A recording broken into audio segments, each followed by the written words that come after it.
Rubber game of the series. What more could you ask for than two pitchers whose careers have been inexorably linked? Not the first time Harvey and Strasburg have gotten together.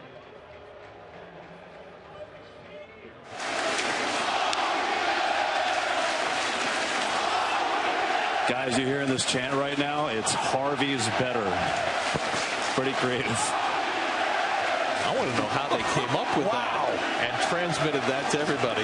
Yes, to get them on the same note. It's pretty good.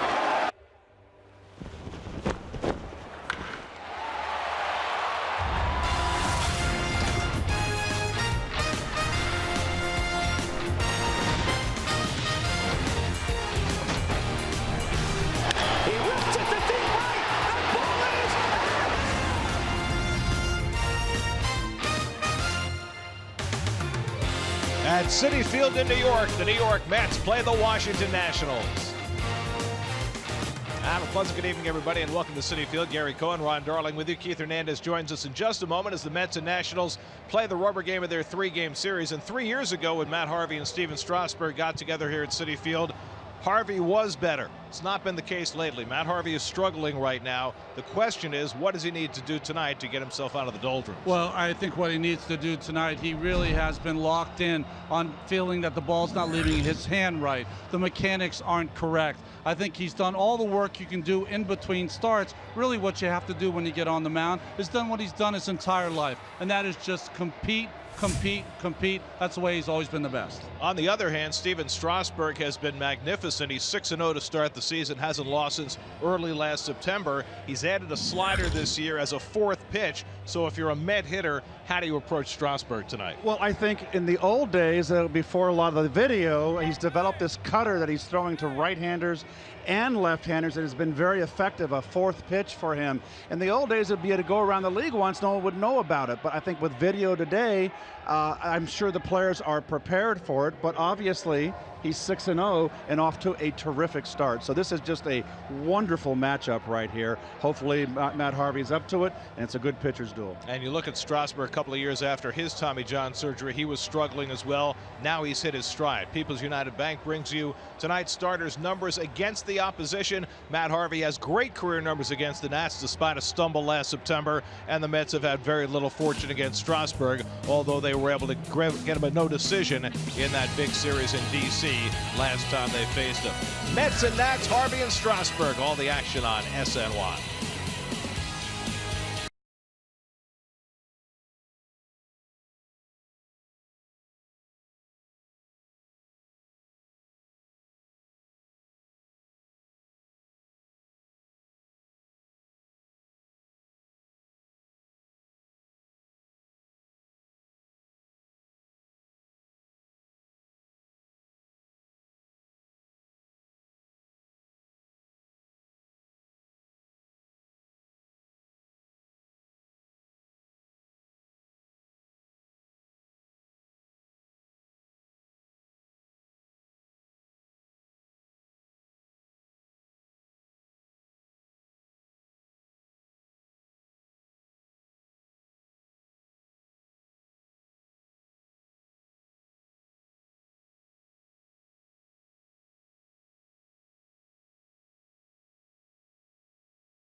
by Geico, the #1 insurer in the New York market.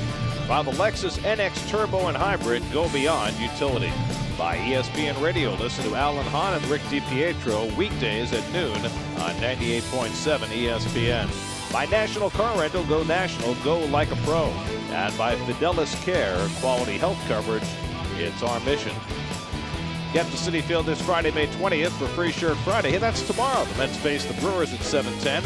All fans in attendance will receive a T-shirt featuring the Mets pitching staff etched into Mount Rushmore, courtesy of Goya. For tickets, visit Mets.com/Free Shirt Fridays. Now time for greater coverage of baseball, brought to you by T-Mobile. It's been a rough go for Giancarlo Stanton. Went 0 for 10 with 9 strikeouts in their just completed series against the Phillies. No Atlanta Braves pitcher with 2 wins, but Brian Snitker has 1, his first as a manager last night for the Braves in their win over the Pirates. And the Phillies, the surprise of baseball this year, 7 games over 500 after beating the Marlins yesterday. They are just a half game out of first place in the National League East. Daniel Murphy's been on a roll, but there are some places you shouldn't hit the ball at Citi Field, like the glove of Juan Lagares, where extra base hits go to die.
Start of the year, and by all rights his most important to date, as he looks to get the Mets, who have been slumping, losing 5 of 6, the rubber game of this 3-game series with the first place Nats. And here's the lineup he'll face for Washington tonight, brought to you by Hyundai. Really the same unit that Dusty Baker's run out there all 3 games. Wilson Ramos, who sat last night, back in there. Otherwise the same starters for the Nats, who are 24 and 16. Well, Matt loves pitching at Citi Field. 2.19 ERA in his career. 73 big league starts. His record stands at 28 and 23.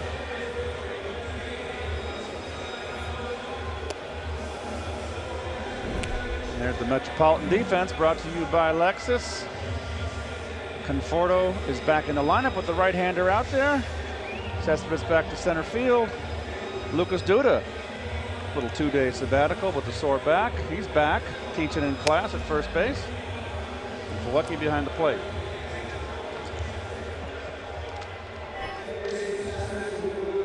Ronnie, what is going through his mind right now?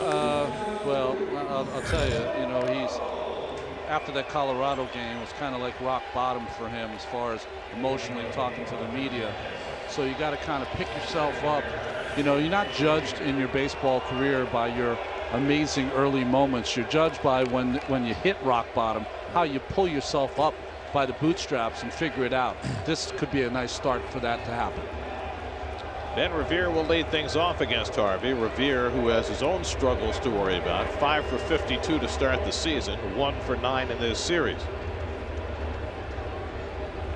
And Matt Harvey's first pitch of the night is a fastball in for a strike, and we're underway. And the corner's in. Revere is a threat to put one down, try to beat it out. Both corners in. Always a threat, probably more so now when he's struggling so mightily. And Harvey misses inside at 94, a ball and a strike. And that's about where Harvey's fastball has averaged out this year. He's had some games where he was more 95, 96, some where he's been more 91, 92. And a broken bat liner right at Cabrera for the first out of the night.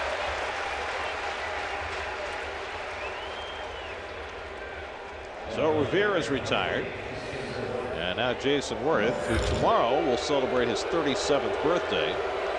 Last night had himself quite a night. He was on base 5 times in a row, a single, a double, and 3 walks on a night that Met pitchers walked 11.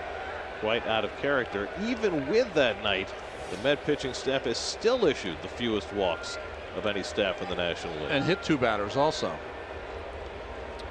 In Strasburg.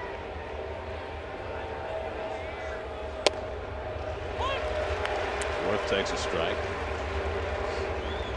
We always talk about how fast the velocity of pitchers throwing. I always find it interesting when there's no wavering off that velocity. Every fastball's been at 94 miles an hour. That to me is interesting. It seems like everything is in a line. We've seen some games where one's 91, one's 95. His first slider out of the strike zone, a ball and a strike to Worth with Bryce Harper on deck. It's a good sharp slider. That's what I like. But he's not throwing it for a strike, but at least he's getting some bite on it early. 2 starts back in San Diego was probably the most encouraging start Matt has thrown this year. He struck out 10 batters in 6 innings in that game. It really looked like he had turned the corner. And some people want to take the Colorado game and throw it out because it was Coors Field, first time he'd ever pitched there, but he obviously didn't take it that way. 2-2 coming, and Worth fouls it back at 96. Guys, when you have a good start and you feel like you're working your way back to where you want to be, you're disappointed when you can't put 2 or 3 in a row. I think that's where his feeling in Colorado stood.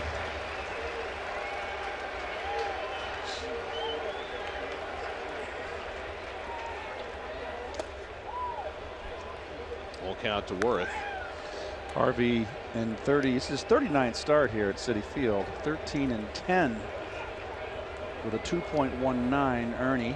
Those numbers don't really mesh. Yep. He's had a lot of games here where he's pitched well and not got much support. Correct. 3-2, and the curveball sits high for ball 4, and Harvey issues a 1-out walk. So choice there, 3-2 curveball with Harper coming up next with 94 cheddar. I just feel throw the fastball away and try to get a rhythm going. Well, this has been the reaction to Harper this entire series, and you see the numbers there at the bottom, and those are stark. Matt Harvey has owned Bryce Harper over the course of their respective careers. 0 for 20 with 7 strikeouts. Most important part of that stat, Harper knows that stat. First game of the series, Syndergaard dominated Harper. Last night, Harper walked 4 times, went 0 for 1. And it's up and away for ball 1. Harper starts the night with 45 walks through the Nationals' first 40 games. 28 walks in his last 12 games. That's hit in the air to shallow right. Angling in is Granderson. And he gets there for the second out. So Harper's retired. Got him with the changeup there. See the release by Harvey with all those fingers on the ball. You know it's a changeup right away.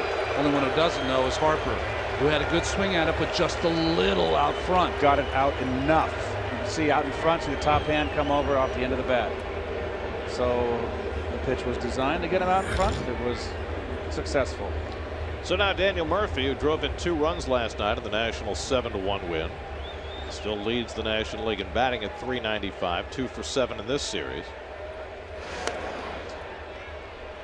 All the Mets pitchers before the game today had a little PFP, and part of it was working on their moves to first base. Harvey's given up 5 stolen bases this year in 7 tries. Worth not the base stealer that he once might have been. Yeah, first pitch curveball to Murphy for a strike. Murph thought that pitch was high. We'll let the umpire know. We've seen that before. We'll definitely ask. James Hoy is calling the balls and strikes tonight, and Murph is on a first-name basis with every umpire. Not the umpire's first choice, but well, they tend to talk after just about every pitch. At least somebody does. Worth must have a big lead over there, because there's been numerous throws the last few days to first base when he's there. And he has spent a lot of time at first base. Worth last night walking 3 times. First time he'd done that in a couple of years.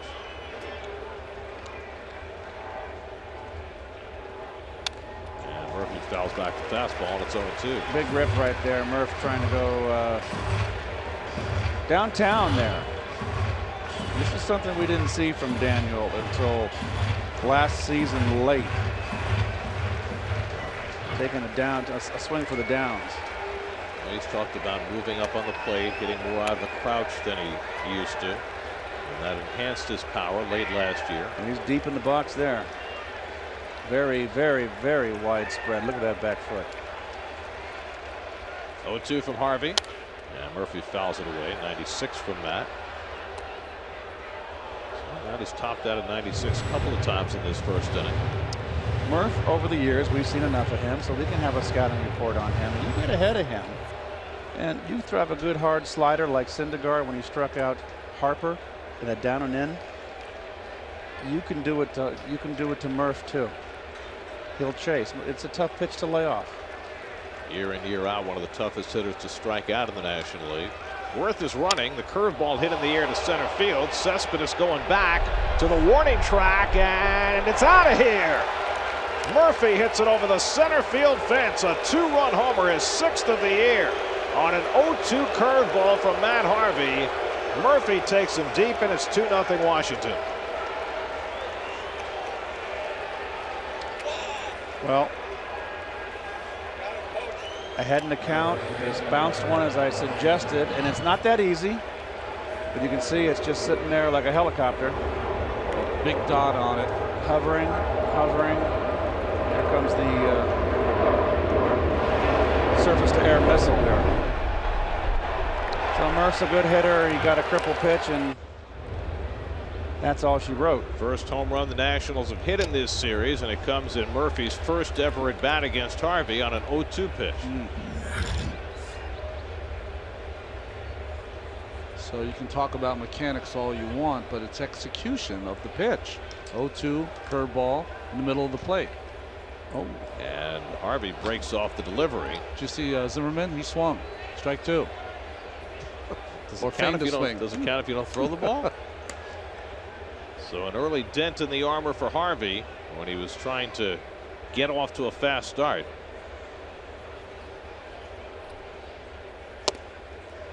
Throws one by Zimmerman, and he's again ahead 0-2.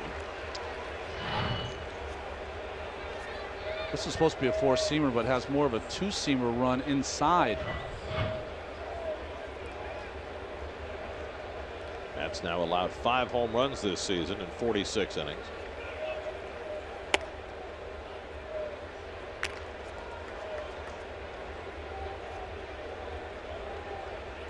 That pitching staff has allowed the fewest home runs of any staff in the league. That was just the 25th in 40 games. But a damaging one early. That's pulled foul.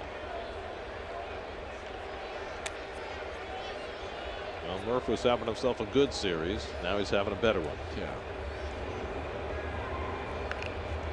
Don't forget, these two teams will get together again for 3 games starting Monday in D.C. And Harvey is scheduled to make a start in that series as well. Zimmerman fouls it back. Zimmerman's got a real long swing up there. That's why he's struggling. You notice, though, all the fastballs are about belt high in this first inning. Maybe this one a little above. That's why the foul ball. Harvey over 20 pitches in this opening inning. And he strikes out Zimmerman with a slider to end the inning. But damage done. Daniel Murphy's 2-run homer takes Steven Strasburg to a 2-0 lead as he takes them out.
Face brought to you by Geico. Lucas Duda back in after missing a couple of games with a sore back.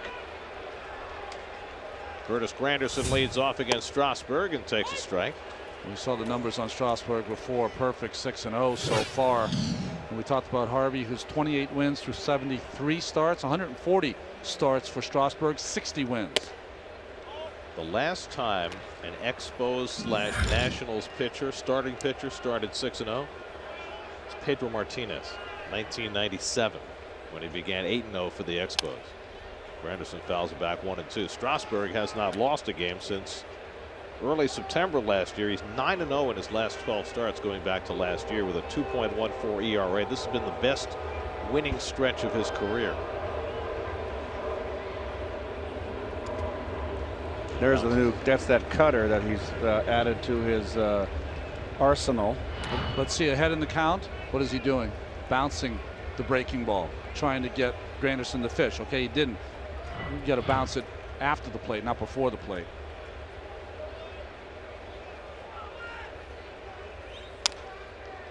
Curtis hitting .205 coming into the game, yet another year back to back. And you 38 games in, this is a tough start. He's leading off. He's only got a .297 on base percentage. It's been a struggle for Curtis. Led off the game with a home run the first game of the series on Tuesday night. And Strasburg misses away at 97, full count. David Wright on deck, then Michael Conforto as the Mets try and strike back after Murphy's opening salvo. And Granderson goes down on the high fastball, and Strasburg has a strikeout to start his night. High gas. So many hitters today, I'm sorry, Ronnie, are low ball hitters that this upstairs gas, they can't catch up to it. And the Coors Light defense for the Nationals, the veterans out there in that outfield, formed MVP on the right, last year's MVP in Bryce Harper. The infield, you know, when you play the good teams, there's not too much moving around.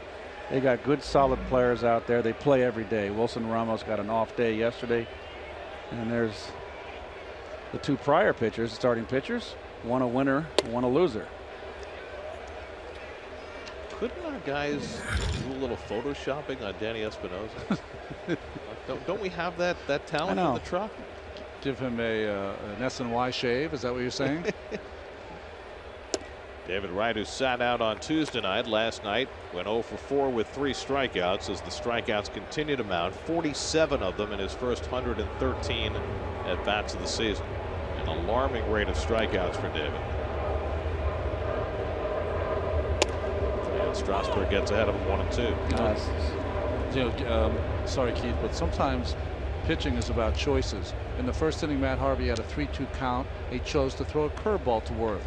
What did Strasburg do against Granderson? 3-2. He just went with his good cheese. And what they'd like to do with David ahead in the count, come inside. What I've seen so far from this new cutter, which to me is more like a slider. It's a pretty nice pitch, right? Yeah. Fastball in. How about if he throws the curveball right at him? That's been what you've seen a lot. Change up, why? I wouldn't throw change up to David if it put a gun at my head. I don't mean that literally. There might be some offers. Michael Conforto on deck. And David foul tips the fastball, and he's down on strikes. Back-to-back strikeouts for Strasburg. Well, coming into the night, those are the strikeout leaders in the National League. And David hasn't had as many at-bats as most of those guys. Story also has the most total bases, so he's balancing out those strikeouts. And Chris Carter hit his 12th home run today, and Stanton is Stanton. But it's been, I mean, it's alarming what has gone on with David recently. This game will get you talking to yourself. There's Conforto, who couldn't stop the swing, and Strasburg dealing at 98. Conforto hit a home run in the opening game of the series. Came off the bench last night as a pinch hitter, grounded out with the bases loaded in the 7th. And there's that slider from Strasburg, and he gets ahead 0-2. You throw it right in on the left-hander's hands. That's a perfect spot. Belt high. Yep. That's a cutter right there. Well, he's throwing it 92, 93 miles an hour. Well, it sets up the outside part of the plate. Garrett, the Montreal Expo rotation, when Carter was calling the game, they had Charlie Lee, Steve Rogers, all through that cutter inside. Gullickson. There's the outside corner opening up for him. Strasburg strikes out the side in the opening inning. An impressive beginning for Steven Strasburg. He gets Conforto with a changeup. 2-0 Nats after 1. Perfect.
You know, it's really been a 50-50 proposition so far for Harvey. He'll throw some real good ones. Change up to Harper and then the good slider to Zimmerman. But those are bookended around that hanging curveball in the 0-2 count to Daniel Murphy. And I mean that. It's been kind of a 50-50 proposition. One good, one bad. That percentage has got to get much better. Anthony Rendon starts the second against Harvey. It is just been Matt's inconsistency that's been his demon.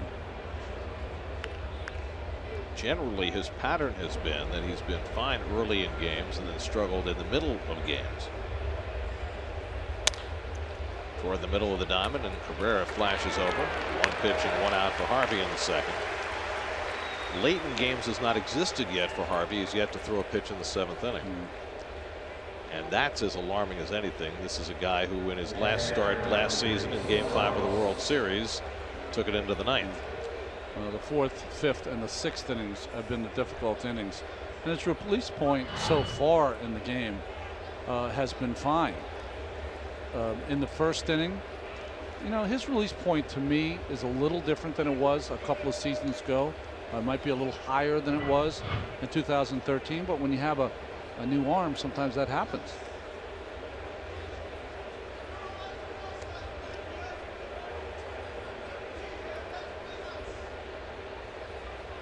Harvey facing Wilson Ramos, who's 1 for 5 in the series, and takes a strike.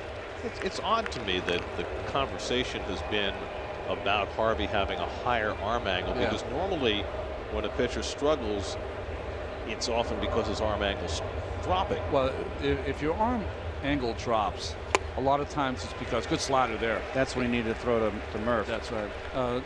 If your arm angle drops, it's because you have some weakness in your arm.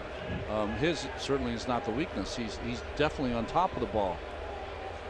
But I don't know if it's made it a better slider. It just might be a different slider than it was a couple seasons ago. Strike 3 called. He picks off the inside corner to Ramos. Second strikeout from that. Boy, that was a good sequence of pitches, wasn't it? Paint on the outside corner, strike 1. Hard slider down out of the strike zone, and Paint inside corner. Barney, let me ask you, do pitchers ever unconsciously raise their arm angle trying to generate more velocity? Yeah, absolutely. I know that if I had a guy, you know, 0-2, 1-2 guy on third base, I needed a strikeout, I would sometimes elevate it, Gary. That's the best way I would be able to get more velocity on the baseball. But I would only do it once or twice a game when I needed it. Here's Denny Espinosa trying to drag a bunt, gets it past the mound, and he'll beat it out easily. Now the key is getting it past the pitcher, particularly with the second baseman playing deep, and that's exactly what Espinosa did. No, Espinosa is not having a terrific year. Not a great hitter, but this gets the line moving. Well, we're playing Walker, that you're telling him here, why not? You got the pitcher behind you, now you've rotated the order. And this is the first time I've seen a hitter with a shift, instead of bunting it, he punched at it. And that's what you're supposed to do. Put some velocity on that ball and get it out there past the pitcher. I just don't understand why you'd want to play your second. Not because they bunted, but with a hitter like Espinosa, why are you playing him out in the outfield? I don't get it. Well, then you're also vulnerable to the slow ground ball, because you know, Espinosa's he's not Rogers Hornsby, for crying out loud. He can run a little bit. Strasburg, lifetime.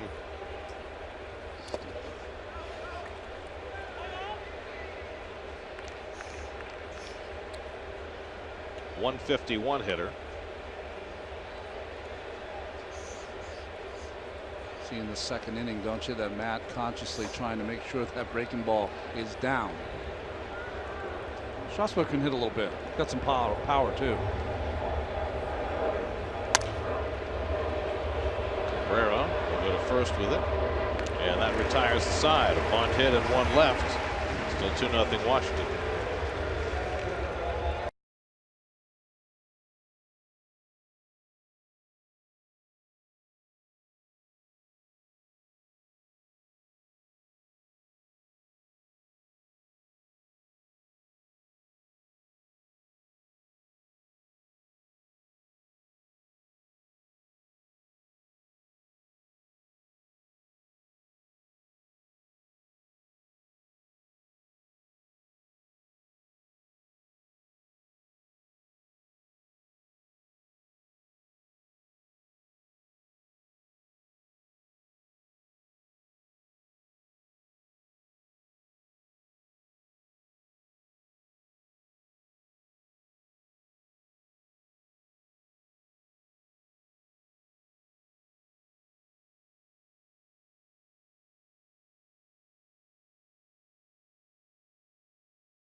1986 World Championship on Friday, May 27th through Sunday, May 29th, when the Mets take on the Dodgers. Great promotions highlight the entire weekend, including a special pregame on-field ceremony Saturday night beginning at 6:15 p.m.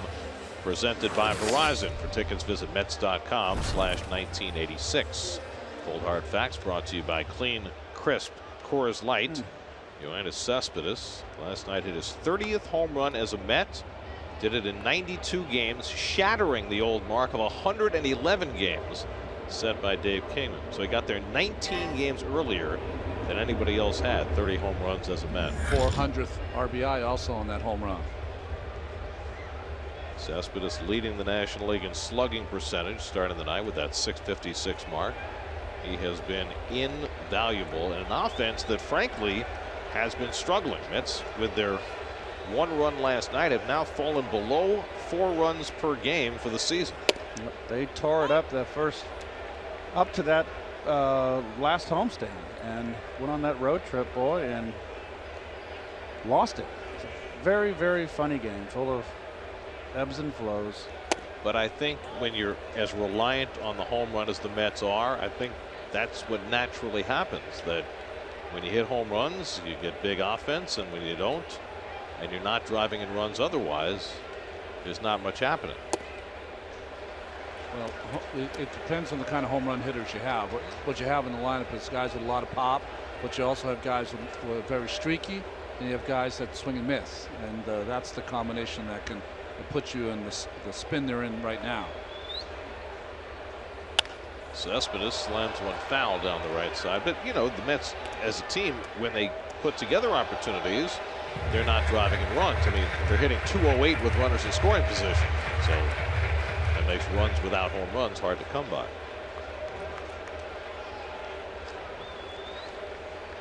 Lucas Duda on deck, then Neil Walker for the Mets in the second.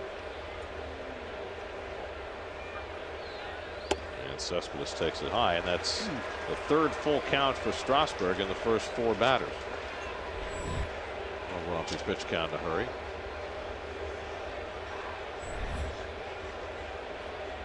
Cespedes been walking a little bit more this year. He laces that one into left field for a leadoff hit. He's a hitter.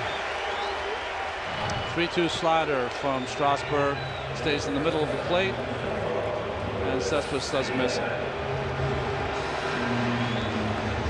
Lucky he didn't got a little out in front. This was a pitch to drive.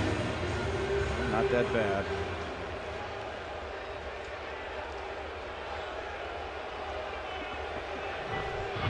So the Mets have their first base runner of the night after Strasburg struck out the side in the first. And here's Duda, who hasn't played since Sunday in Colorado when he went 0 for 4. Takes a curveball for a strike.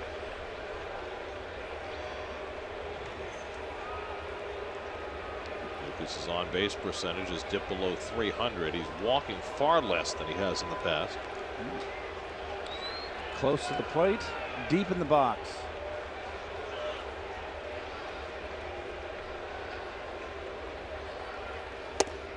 Good changeup by Strasburg, 0-2. Deep in the box, close to the plate. Some of the same things that Kevin Long talked to Daniel Murphy about last season.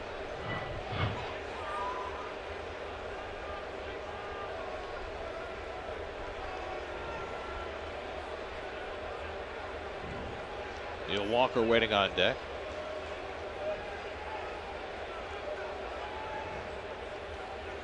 And Duda goes down on strikes. 4 outs, 4 strikeouts for Steven Strasburg. Well, he has great motion with that changeup. It looks like he's going to throw 97 and pulls the string. And they called a foul tip? No, he did not. He did not foul tip it, I don't think. Well, even if he doesn't foul matter tip because Ramos caught it. Yeah. Ball never hit the ground, so it's a moot point whether he tipped it or not. So there should be no argument here. First of all, did he look like he tipped it? No, let's see. Nope. Oh, no way. And even if he did, Ramos caught it before it hit the ground. That's right. So it doesn't matter. Terry continues to discuss it with James Hoy, the home plate umpire, and finally gets convinced. Is that a little gamesmanship to try and knock Strasburg out of his rhythm? Because it didn't make any sense otherwise. I'm not thinking that. You see your umpiring crew tonight. Jim Joyce, the crew chief, working out at second base. Marvin Hudson, who had a good plate last night, working at third. Here's Neil Walker, hitless in his last 10 at bats. His numbers have cooled down after his hot start. Cespedes at first and 1 out. And Walker lines one into right field. Murphy deked Cespedes. That is a perfect Murph deke. He does it a lot. It rarely works. That time it actually did work. Well, Cespedes wasn't going to go first to third on this one anyway. But he was fooled. He stopped before Murphy even made the fake. Wasn't sure it was going to be caught, and the fake made him come back. But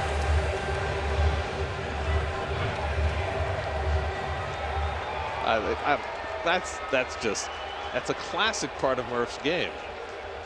He loves doing that. I know he loves doing it. My blood's boiling watching it, to tell you the truth.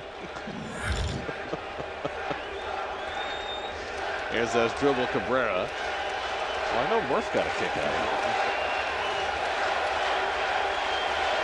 Cabrera 2 for 8 in this series. And he takes a strike. Ball he was turning away from, and Hoy said it was on the inside corner. wants it away. It's down the middle. And that, to me, that's a strike. I know they don't call it. It's right down the middle. It's a good pitch to hit. And Cabrera on top of that dish.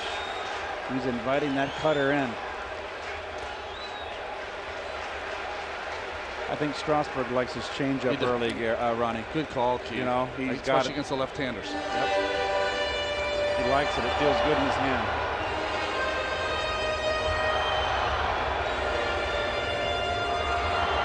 Cabrera, who was briefly a national 2 years ago, facing Strasburg for the first time. Cespedes at second, Walker at first, and 1 out. And a pickoff trying Cespedes, who still is not sliding. Able to go back in standing. He's close enough to the back there, though. But I mean, it's been a month now since he went into the stands and hurt his thigh, and then he re-aggravated a week later. He has not slid since. Well, if he keeps hitting the way he's hitting, I don't want him to slide the rest of the year. He'll doing a lot of slow running.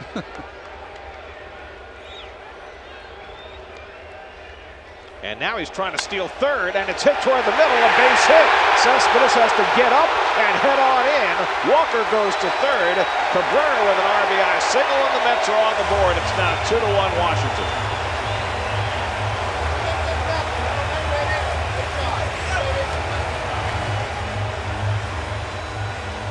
He was on the run here, and he knows that he didn't know where the contact was. Tough, let him know right away. Nicely done, Timmy. And Walker on the backside, aggressively running the bases. He has no idea where the ball's hit.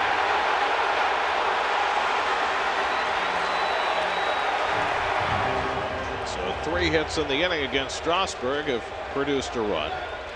And Cabrera continues to produce. He's been struggling a little bit like everybody else, but he's been a very consistent player. Is the bigger piece there that Cespedes has been watching the Mets offense and decided 2 runs down to be overly aggressive and make something happen? Now Plawecki will try and get that tying run in from third. Kevin is 3 for 5 this year, getting a runner in from third with less than 2 out. Walker at third, Cabrera at first. And Plawecki gets tied up. Did he go? He went around. Chad Fairchild with the call, 0-1. Starts it on the inside corner, runs it in under his hands. I didn't think he swung there. Is that a word, swung? Yes. Okay, not swang is not the word. That's right. We Only- don't want to say that. Only for Dizzy Dean was that a word. Only for Dizzy Dean, you're right. This is how they've been attacking Plawecki, Gary Ron, is establishing inside on him and then going away. He had a good swing on the slider, though, I thought. Strasburg's already struck out 4. He could use a strikeout here. Matt Harvey standing on deck. Throw over. Ramos gave the thumb, which is the throw over in today's game. He's Zimmerman, you got to catch that ball. There's a runner on third. With the camouflage on the catcher. Fastball in. It's the right pitch, 0-2. If you miss inside.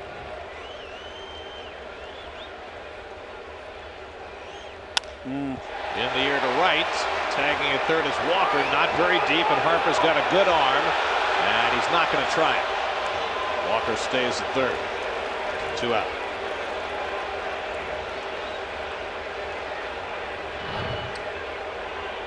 On the run, moving in, all of his momentum coming forward with one of the strong arms in Major League Baseball. No chance.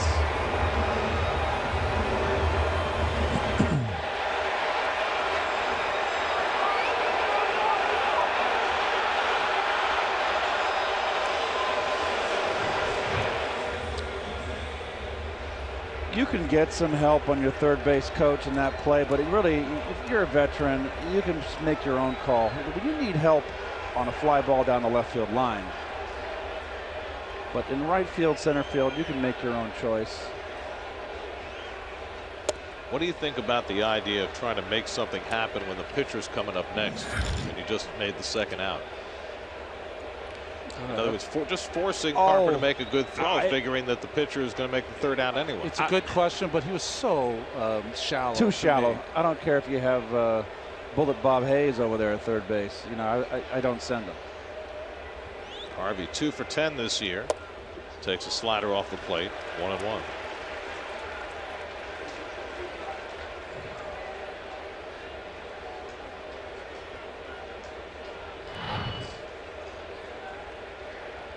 And so all the momentum's coming forward here. So it's going to be a very strong throw. Plus he's shallow. The only flaw in the play is, nice play by Ramos keeping that ball in front, is that, you know, when you're an outfielder, you're taught to catch on your throwing side. So in that case, Harper caught on his glove side, and it takes a little longer to bring the ball around if you're going to really be critical and talk fundies.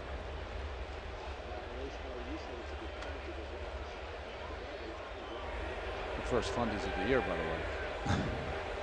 Is that even possible? A quarter of the way into the season? That's right. We are a quarter away into the season. 2-2 now to Harvey.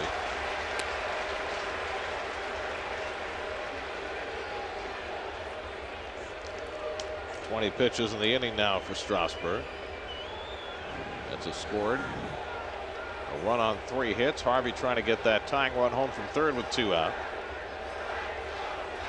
Matt looking for his first run batted into the season. And he takes strike 3 call. 97 from Strasburg. Froze him. 5th strikeout for Strasburg, but the Mets get a run back. Yoenis Cespedes with a leadoff hit. Walker moved to his second, and Cabrera brought him home. 2-1 Washington after 2.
We're coming up for Washington, and let's check in with Steve Gelb. Steve? Gary, it is SNY Play Ball Week here, and 500 kids are out here for SNY's Play Ball Week. That SNY was able to get them some tickets to tonight's game, and I'm here with Walter Wargowski from Wallington Little League in New Jersey.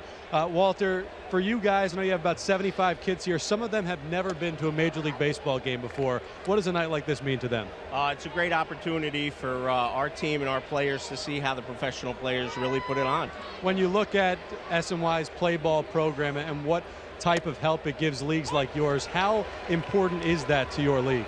It's great. It gives us the exposure. It shows them what the game is really about on a major league level, and maybe one day it'll inspire a kid to go that far. Thanks so much, Walter. Appreciate it very much. Gary, these kids are really excited. They're seeing a good one, Strasburg Harvey. I can hear that they're very excited. Certainly a lot of enthusiasm in that section. Thanks, Steve. Ben Revere broke his bat, lined out to short his first time up, and he lines this one over short, and he's got himself a base hit. So Revere leads off the third with only his 6th hit of the season. Fastball up. Well, when you watch Revere, that fastball deliveries, you can tell him he's, well, it's strange because it's a little different on the right, but still the ball is in front of his head. He's releasing it nicely, but the ball's been up. The fastball's been up for the first 3 innings. So a leadoff base runner against Matt. And now Jason Worth, who's now been on base 6 straight times. 5 last night, and then he walked his first time up tonight.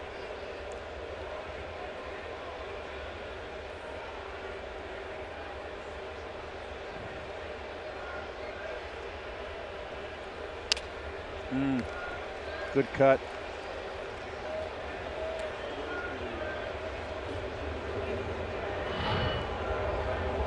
That's what I was saying before. I said PFP, I should explain. Pitchers fielding practice, just working on some throws over, trying to be a little quicker to first base. I thought that was tape from spring training. Yeah, right. They do a lot of that, you know, half dozen times a year. Let me ask you a question. You're out there as a group. Guys are taking turns making throws to first. How much do you actually gain from that? I don't think you gain a lot, to tell you the truth, because you're not throwing the way you would throw in a game, because you're trying to protect your arm if you're a reliever, and if you're a starter, you either threw the day before or you're throwing in the day later or the next couple of days. So you can, the footwork I think you can work on, but as far as the throws are concerned, it usually is kind of half-hearted like that. That's exactly what it looks like. Right, and you know that's what? why I asked. As a first baseman, you get a little upset because, you know, hey, I got to play 162 and I got to come out here and catch pickoffs. That's why Eric's That's why there. Campbell's taking the throws and not Duda. Oh, the caddy.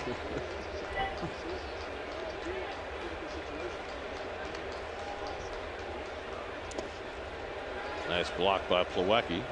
But I do have to say that's been done since the beginning of time. Whenever you have that pitcher's fielding practice, you see the slider bounce by Matt Harvey, good block by Plawecki. You have half of the guys who take it serious and the other half who don't. And the guys who don't take it serious always have that big throw they got to make, and it's down the right field line, and the guy goes first to third. Well, the other piece of that is, and you know, you're talking about guys not making full-fledged throws during a practice like that. I mean, I would assume that everybody goes out there fully warmed up, because otherwise you could hurt your arm, right? Well, everyone goes fully warmed up, but a lot of guys do not want to be out there. They don't want to go through the pitcher's fielding practice during the year. And but it's not today's player. It's been done the entirety of baseball's history. Worth hits it out to center field, chasing Cespedes back, but he's got room.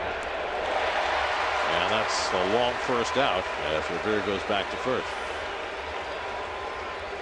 Interesting to see the reaction of Cespedes on the Murphy homer and that ball. He gets to a spot and then he has to go a little further. So the ball, to me, by his actions, is carrying a little bit. Wind is blowing out tonight, out of the south. Some more boos for Harper. It's actually a compliment. Harper flied out to right his first time up. Now 0 for 21 against Harvey, which matches the longest 0 for any active hitter against any active pitcher.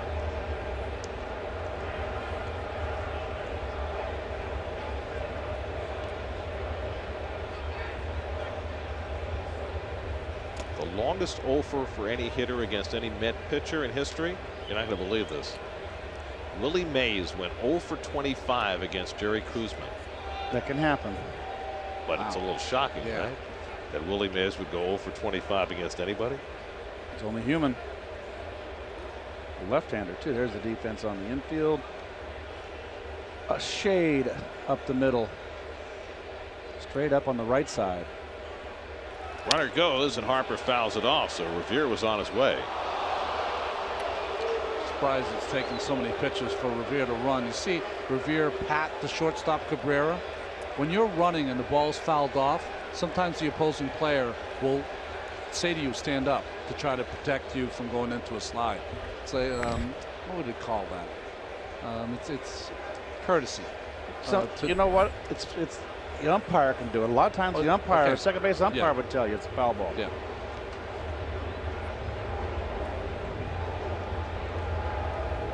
Harper rips one into right for a base hit.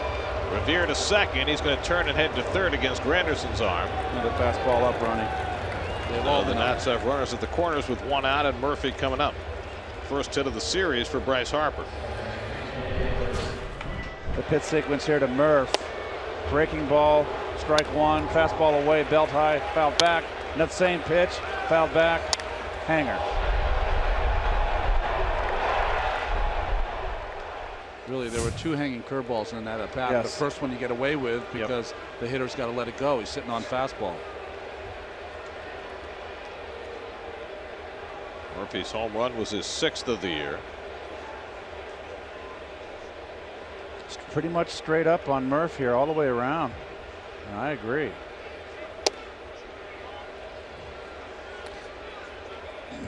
You got double play depth here. You're playing for a double play in the hopes of getting out of the inning, and this is what it does for the hitter, because they got to be close to the bag to turn two. It opens up both holes between the left side and the right side of the infield. Harper runs. Plawecki's throw into the runner, and Harper steals the base. His 7th of the year. That's a bit of a surprise right there with Murph up. I kind of want to leave that hole for Daniel by having the first baseman hold the runner on. It exposes that hole we just talked about. Well, how about this? Would you consider walking Murph in this spot? I would consider it very much. And the Mets are going to do exactly that. They're going to walk Murphy intentionally. So that's a bonehead play right there from Harper. That'll get Zimmerman to the plate with the bases loaded. Now, Zimmerman had not responded very well to all of the intentional walks when he was hitting behind Harper. Now he'll come up behind an intentional walk to Murphy after being dropped to 5th in the order. He's been having nightmares about that, and that was really not a smart play by Harper. And I guarantee you, Dusty Baker's going to tell him, you know, don't do that in the future. We want Daniel swinging the bat. Well, do they have a sign where they can put a red stop sign on you? Sometimes you got to give a little credit to your players. Maybe they can think a little bit. Yeah. Not make mistakes like that. Do you think Bryce Harper's looking for base running signs? Well, I don't know. I'm sure he's got a green light here. Yeah. So well, that's what I but mean. Do you you think he's looking for their red light? You got to look at the signs. You got to look every pitch. I think that you're talking about a guy who was 0 for 21 against a certain pitcher, and he's trying to make something happen. He's a little feisty now. He got his hit against Harvey. So here's Zimmerman, bases loaded, 1 out. Huge spot in this game for Zimmerman, but more importantly for Harvey, who struck out Zimmerman his first time up. If you're going into this at bat, if you're Matt, you're thinking I got to do enough on the inside corner to get Zimmerman to try to pull a slider and hit something on the ground. That's the key. Revere, Harpy, and Murphy, the base runners, with 1 out. Well, Ryan Zimmerman hitting with runners in scoring position this year has been rough. 171 this year. Very interesting. The Mets playing straight up, and I'm inclined to agree. Right now, the way Zimmerman's swinging the bat. We've seen him in RBI situations so many times hit the ball to right center field. You got it. Grounds that one to short. Cabrera on the back end, bobbles it, and everybody's safe. Cabrera, who has been so spot on all year at shortstop in a potential double play situation, unable to hang on, And the Nats get a run and lead 3-1. He gets to the ball here, Gare. Nice, beautiful backhand. It's in the exchange. And you said it, Gary. He has been spot on, and you can see he's trying to rush for that double play, and it's hit hard enough to get to, and he just couldn't find the handle. Well, the way Zimmerman runs these days, if he makes that exchange, it's an easy double play. And Matt threw the slider that Zimmerman tried to pull. Everything was perfect in Matt's eyes, just not turned by Cabrera. So now Rendon, with the bases still loaded, takes low. You know, the game in Colorado, remember the ball by Gonzalez. Or was it Parra that ended up going under the glove of Conforto that they called a triple? I think it was Parra. Yep. You know, that was a little misplay too. So the Mets, who had only had 6 unearned runs against them all season, make a crucial error. And now Harvey behind on Rendon, 2-0. Let's see how Matt pitches here. He's got to pitch out of this. He's got to tough up.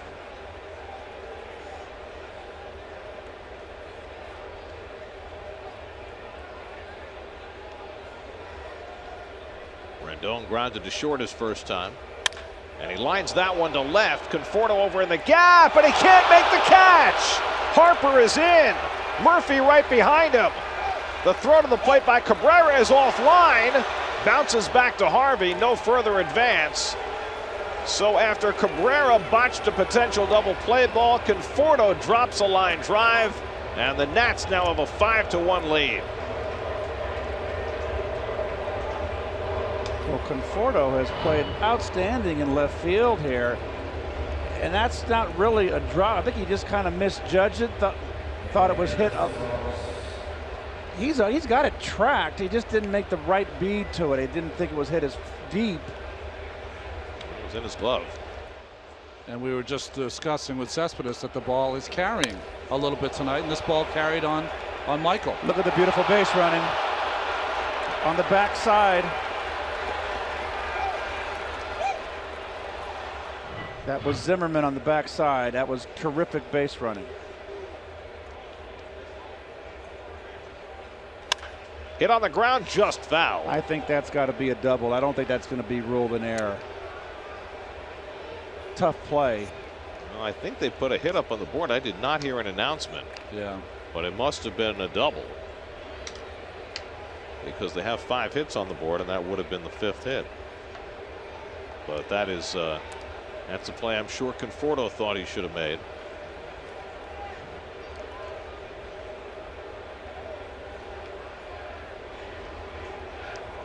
Ramos struck out his first time up, and he pulls it sharply through the hole, a base hit. Zimmerman is in. Rendon right behind him. The throw by Conforto is cut off. A 2-run single by Ramos adds to the damage. The Nats have 5 runs home in the 3rd inning, and they lead 7-1.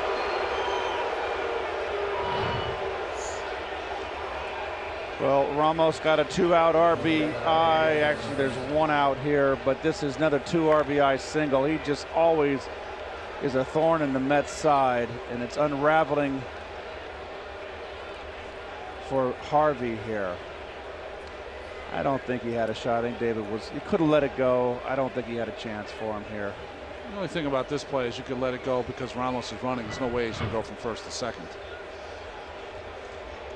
So, Gary, they did rule that a double, correct, Rendon? So we hear otherwise. We'd have to assume that. Now Espinosa, the 8th man up in the inning, still only 1 out. It all began with a base hit by Revere. With 1 out, Harper singled and stole second. Murphy was intentionally walked, and then the key play of the inning, Zimmerman hitting what looked like it could be an inning-ending double play ball. Cabrera lost it on the transfer as a run came in. Rendon doubles in 2. Ramos singles in 2. And this inning, in many ways, reminiscent of that inning Logan Verrett had in Colorado, where he got the bad call on the foul tip and then gave up 2 big hits. And now it's Verrett who's up behind Harvey in the Mets bullpen. The inability to shut an inning down after something goes wrong. Espinosa had a bunt single his first time up, and he laces one into center for a base hit. Ramos pulls in at second, and the damaging inning continues.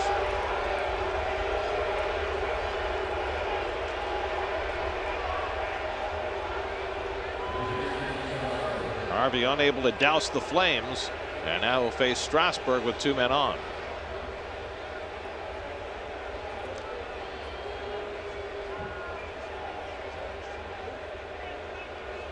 Wow.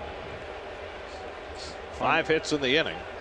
Strasburg grounded out to short his first time. He's up there to bunt and takes a strike. Find it interesting that the pitching coach hasn't been out to talk to the starting pitcher. He did go out there? No, I don't think so. Oh. He wasn't out, was he? I don't believe he did. Maybe I missed it. My bad. Sorry, Danny.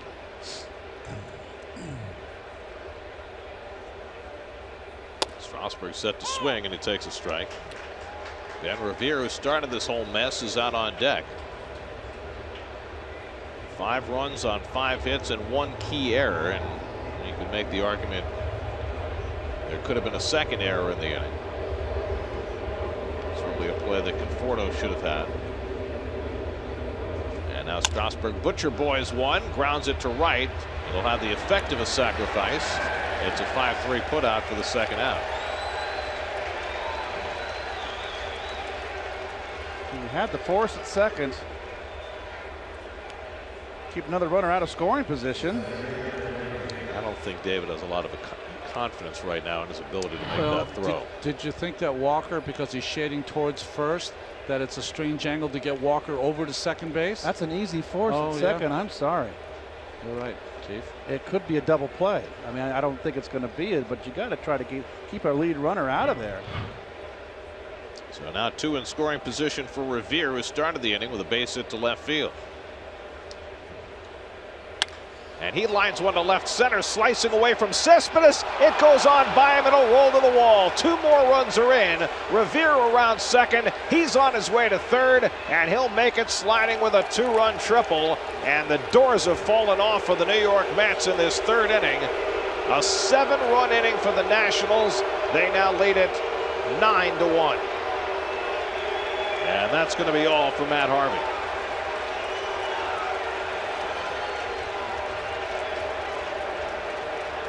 A night when Harvey was hoping to rebound, betrayed by his defense, unable to pick them up here in this 3rd inning.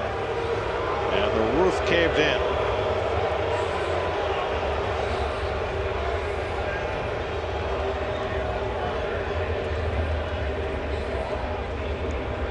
Call to the bullpen brought to you by Verizon. We'll be right back to Citi Field.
Logan Verrett comes on in relief for the second straight night.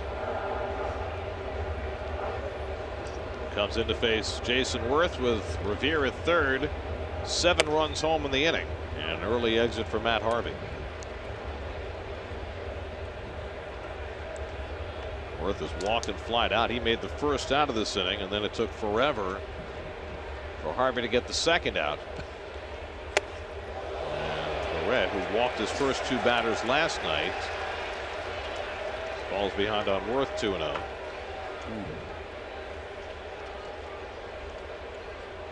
There were 2 defensive plays that could have been made behind Harvey that weren't, but then 3 more hits after that, all solidly struck, and that's fouled back by Worth 2-1. Well, there was a potential for 3 plays here.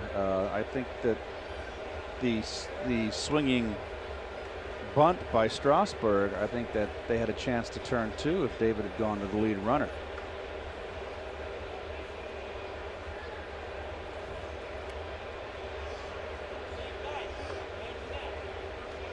So we recall in spring training that the Nationals came in really setting the tone against the Mets. That first spring training game up in the Nationals, where they stole all those bases, and you know that Dusty said, "This is our team."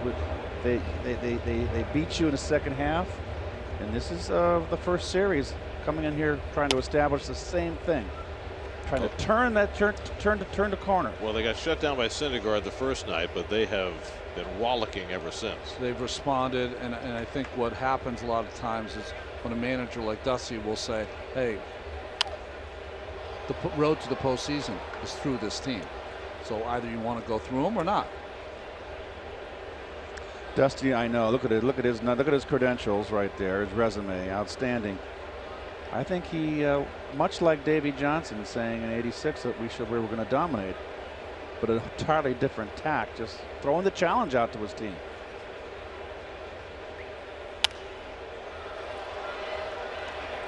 Long way to go. Worth is the 11th man up in this inning, and Bryce Harper would be next.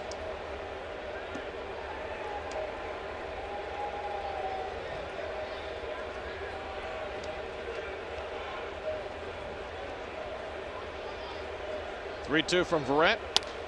And Worth gets under 1 to left. Conforto started back, now coming on. And that retires the side, but not before the Nats send 11 men to the plate and score 7. Harvey could have gotten out of it with no runs had Cabrera handled this double play ball, but that didn't happen. Conforto didn't catch that either. 7 score, and the Nats lead 9-0 in the 3rd inning at Citi Field.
Curtis Granderson leads off the home third as the Mets try to begin the long climb back against Steven Strasburg, who now has an 8-run lead. Granderson struck out his first time up. So the final line on Matt Harvey reads this way: 2 2/3 innings, 8 hits, 9 runs, 6 earned, 2 walks, 1 intentional, 2 strikeouts, and a home run. Matt's earned run average through 9 starts is now 5.77.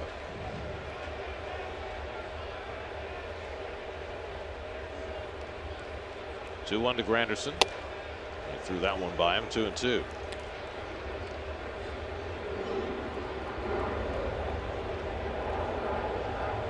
David Wright on deck, then Michael Conforto for the Mets in the home third. And the foul ball at the plate. Ramos couldn't handle it. Caught him right on his thumb. Two pitchers here with great pedigrees, one on top of his game and one searching.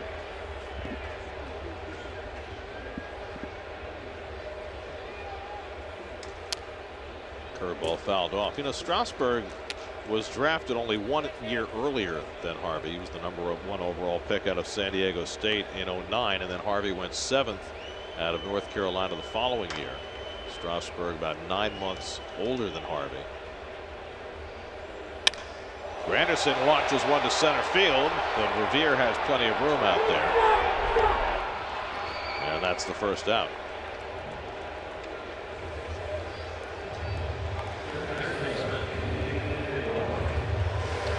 Those were Strasburg's numbers at San Diego State, where he arrived about 40 pounds overweight. Yeah. And learned how to control his diet, strengthen his workouts, and become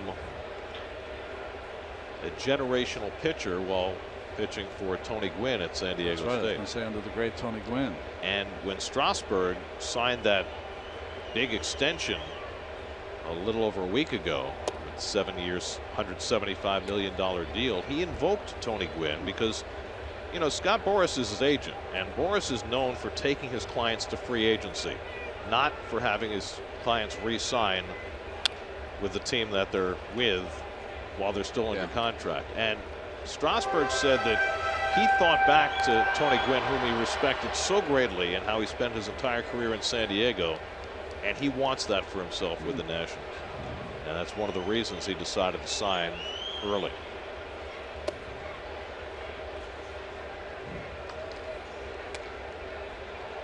There's his numbers after 140 starts. Outstanding. I was going to say about he and Harvey, you know, Steven's less than a year older. He's won 32 more games in his career for Harvey, even though they both missed pretty much the same amount of time with the Tommy John surgery. And when Steven came back from Tommy John, he wasn't lighting it up either. Went through some struggles. So, you know, there is a light at the end of the tunnel. Sometimes you have to go through a lot before it happens. But Strasburg has added a pitch to his repertoire, and you know, he was brought to the Nationals. He and Harper. Harper was supposed to be the greatest player in baseball. He might be, and Strasburg was supposed to be the right-handed version of Clayton Kershaw, the best pitcher in the National League, or maybe all of baseball. Well, maybe now he's on his way. And right at this particular moment in time, right? You go back to Strasburg coming back from Tommy John surgery, and the Nationals shutting him down early and keeping him out of the postseason, versus what the Mets did with Harvey last year, and pitching more innings than any pitcher had after Tommy John, and taking him all the way to the World Series. And that becomes a source of conversation now. Not that the decision for Strasburg or the decision for Harvey has anything to do with their relative success or failure right now, but it becomes a discussion point. Yeah, a discussion point. But the one difference in this ball game, for me, in watching Matt throw, Wright gets under one to center field, is that he had all the pitches to have a successful game. really, for me, the first inning was the story of 2 curveballs. The 3-2 curveball that he walked Worth on, and the 0-2 curveball that Murphy hit out of the ballpark. After that, that inning unraveled. And listen, he gave up some hits after the double play ball wasn't turned, after Porter wasn't able to make the play. Yes, he did. But he had the stuff, which we've not always seen, to have a good outing. But just the choices and the execution were not there. So can he take anything positive away from that, or is it simply another bad start? No, it's another bad start. You can't take anything from that and say, boy, you know, I did this well, did that well. It's all results at the end of the day. Well, it ends up being the shortest outing of Matt's career, 2 2/3 innings, and the most runs allowed in any start in his career, 9. And there's nothing positive about it, any of that. Either way you slice it, guys, it's not a good outing, and this is another backward step. Yeah. He got hit hard. Slow grounder from Conforto. Zimmerman with the bare hand play to Strasburg, and it's a 1-2-3 inning for Strasburg after the Nats put up 7 in the top of the inning. After 3, 9-1 Nats.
Your tri-state Audi dealers.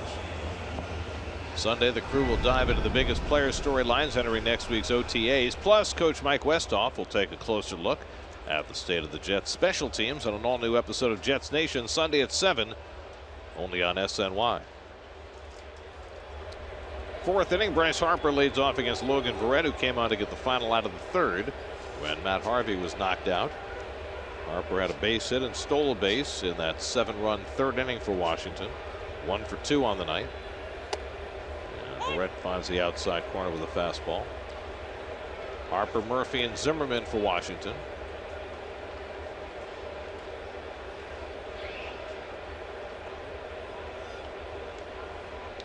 Verrett working in relief back-to-back days after starting last Saturday in Colorado. And he skips one into Harper, a ball and a strike. So the Mets Swiss Army knife being utilized in every conceivable fashion. And the Mets could use some length from him tonight.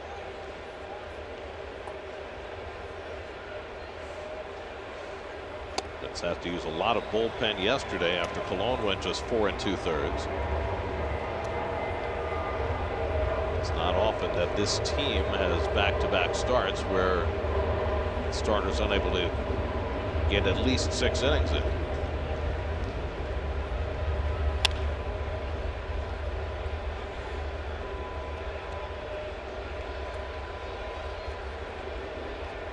It's interesting the swings that Harper, you were talking about it before, Keith. When the ball's middle of the plate in, it's a whole different swing, isn't it? He opens up and kind of his body momentum is pulling him towards the first base dugout, which opens up that inside part of the plate for him. Curveball fouled off. He is an unorthodox swinger, and it works. And watch the front shoulder. We've talked about him lifting. He's really driving in here. He really lifts that hands up. Look at his take back. Hands really come up and he wraps that bat around his head. But you know what? He gets it done.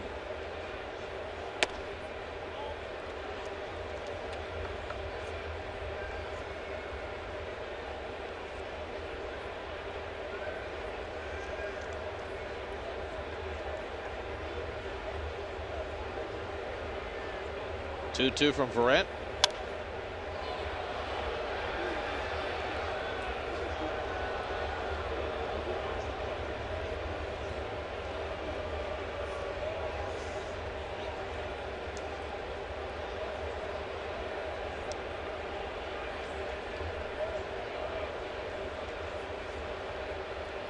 Eighth pitch of the at bat coming from Verrett. Yeah, Harper fouls back the fastball. Harper wasting away everything Verrett's got in his arsenal.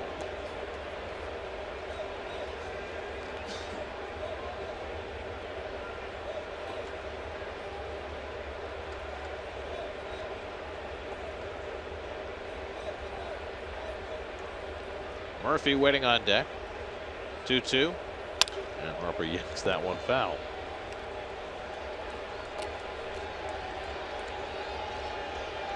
What do you throw the MVP to try and get him out? Oh, not pizza. Oh, that looks yummy. Can we get one of those? it's a little thick though. A lot of carbs. I prefer the. It is, Keith, but it's yummy. I prefer the thin crust, Gareth. Do you really? Yes. You like the deep? Like the deep dish? No. I like something with a little substance to it, not the. Oh, I don't like the real thin. Not the thin crackery stuff that they eat in the Midwest. No. You don't want that. Midwest. Really? I thought California. I don't know Up in Napa, what's they did California pizza like. 3-2 now to Harper. I mean, you know, Chicago's got your deep dish. Yes, I don't like that. To be honest, I'm not. New York pizza has some substance to it. Not deep dish. Deep dish is like a pie. It's pizza pie. Yeah, pizza pie. 12th pitch of the at bat to Harper, and he fouls off another one. It's turning into a marathon for Harper, and more importantly for Verrett. Then there's Keith's Grill. I actually saw Keith eating a hamburger from Keith's Grill tonight. I did. I went over and did a little thing for Zagat. And along the left field line, Conforto gets over and makes the grab. And so Verrett wins that extended at bat. 13 pitches to Harper, and he finally gets him to fly out. Murphy coming up. Let's check in with Steve. Gary, we've been talking so much about Matt Harvey and the mechanical side of things, but you know, something else he has to deal with right now is the fan reaction. You guys heard the boos. They were pretty loud. I'm sitting right here embedded with the fans next to the dugout, and I guarantee you that Matt Harvey heard some things that he probably really had never heard before. It's a really tough business. This is something that he's never experienced before. Last year, Game 5 of the World Series got the loudest cheers that you can remember, and now it's completely turned on him. So you talk about the mechanical things he has to fix, but another layer that Harvey's going to have to fight through a little bit is how he went from being the darling to now the fans turning on him a little bit. what's going on here? I do not know. David Wright talking to the home plate umpire James Hoy. Terry Collins is coming out as well. David's pointing at something out in the outfield. I don't know what that's all about. Is there a light that is maybe that's in? David's looking in the direction, down the right field line, and maybe there's a spotlight or something. It can't be the monitor, is it? No, that's always. That's been there. How about this light right below it? That's a good call, Keith. So what are we going to do? Let's get the engineers over there. I can't be. Someone got a laser? Well, apparently whatever it is, they're going to continue playing now. But let's go back to what Steve was talking about. Yeah. You know, this is a what have you done for me lately business. And, you know, this is a team with great expectations. And Matt Harvey is part of those expectations. And that's the nature of what you get. That's why New York is the toughest town to play in of all the big cities, because it is. The fans can be tough. The fans can be tough on you. And I thought it was going to be. I mean, Steve's down there and said it was pretty.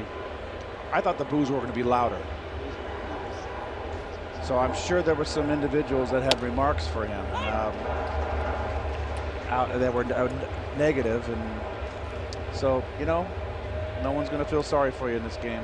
No, I mean, I booed off the mound many times at Shea Stadium, and it's just part of playing here. You know, it's you're going to get immediate reaction. You throw a shutout, people are going to have the opposite reaction. And if you really give it up, they're going to give it to you. But this is a unique circumstance. Yeah, I think it really is, Ronnie, and I think a lot of it has to do with, first of all, the enormous success that Matt enjoyed from day one in the major leagues. I mean, he made 10 starts the year he came up in 2012, and he was instantly anointed as the savior of the franchise. Right. And then the next year, he built on that, started the All-Star game, and his legend was firm less than a year into the big leagues. Finished 4th in the Cy Young in 2013 with 9 wins. And then came back from Tommy John last year, and even though he hit some bumps in the road as far as the discussion about his innings limits was concerned, and there was some negative fan reaction to that, he was able to overcome that with his wonderful performance in that last game in the World Series. But you know, Matt has been on a pedestal since the day he arrived in the big leagues, and you know, they say the bigger they come, the harder they fall. That's what's happened here. Murphy strokes one out to left center, back in the gap. Conforto on the move. He won't get there. It's off the wall. And Murphy's got another extra base hit. A 2-run homer in the first inning, and now an opposite field double. And Murph really enjoying his return back to New York. Right with the pitch, down and away. You know, at times Murph forgot about left center field. When he first came up, he used it both gaps. And there, it's perfect right there. It's not a bad pitch. Got that outside corner covered. You know what I sense too, Gary, Ron, in regards to the fans? He could have been more roundly booed. I think the fans are stunned. I think the Met fans are stunned and worried. Stunned as Matt is stunned. Because the Mets want this. They're the home team. The Mets are pulling. The Met fans want this team to go well. They had a taste of the World Series last year. I think they're a bit stunned and they're a little bit worried. And I got to believe management is too. Well, that's the next question, isn't it? I mean, Matt's next start is scheduled for Tuesday night in Washington against this same team. Is there any question as to whether you run him out there for that start? Oh, you run him out there. No. He's going to go. He's going out there every 5th day.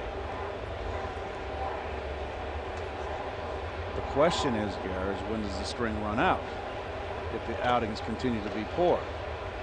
And your only option is to either fix it here, or if it isn't fixed here, the thing that you never thought would ever pass your lips, and that would be to find it in Las Vegas or Binghamton or wherever. I mean, that's the thing, and you said it.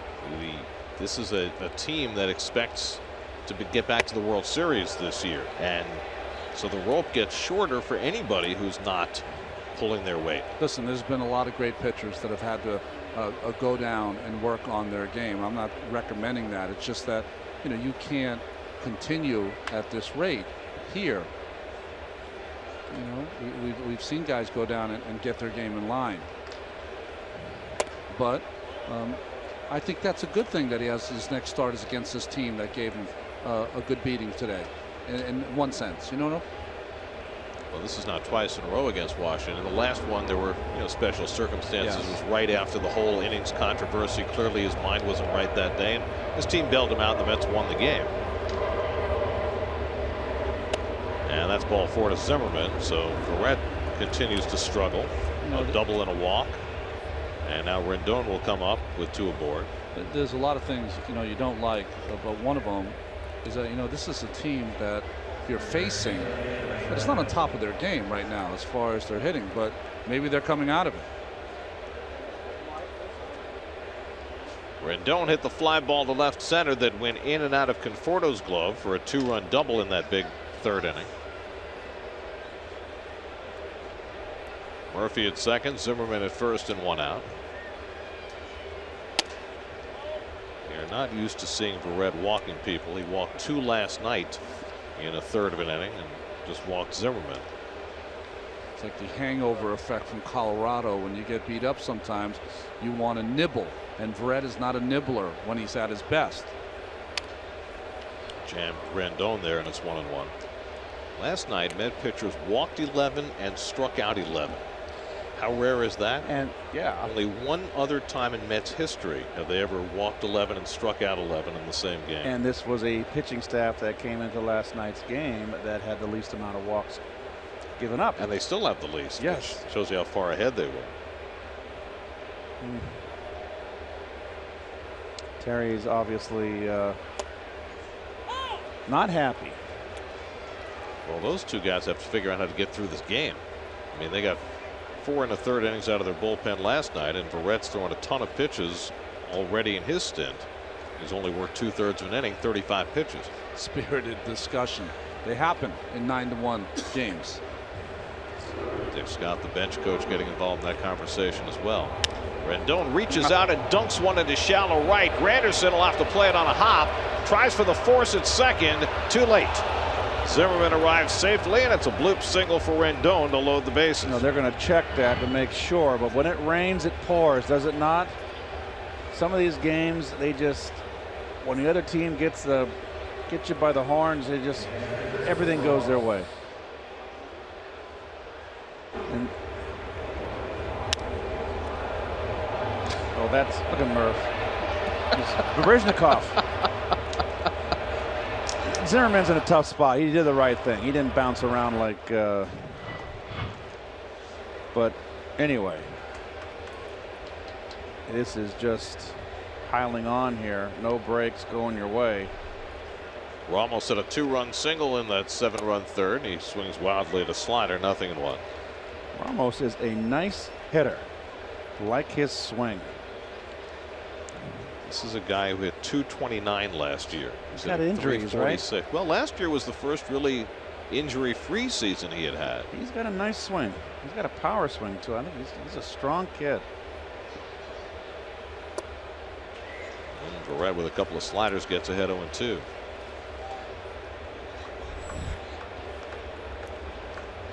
Espinosa on deck.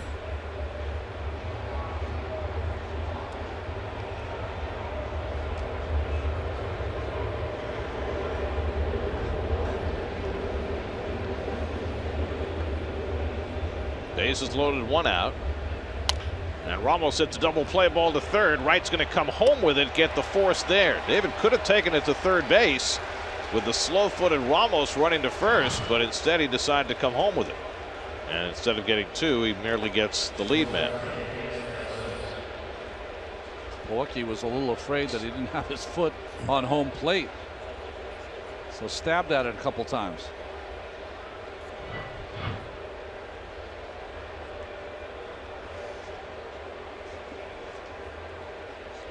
So now Zimmerman at 3rd, Rendon at 2nd, and Ramos at 1st.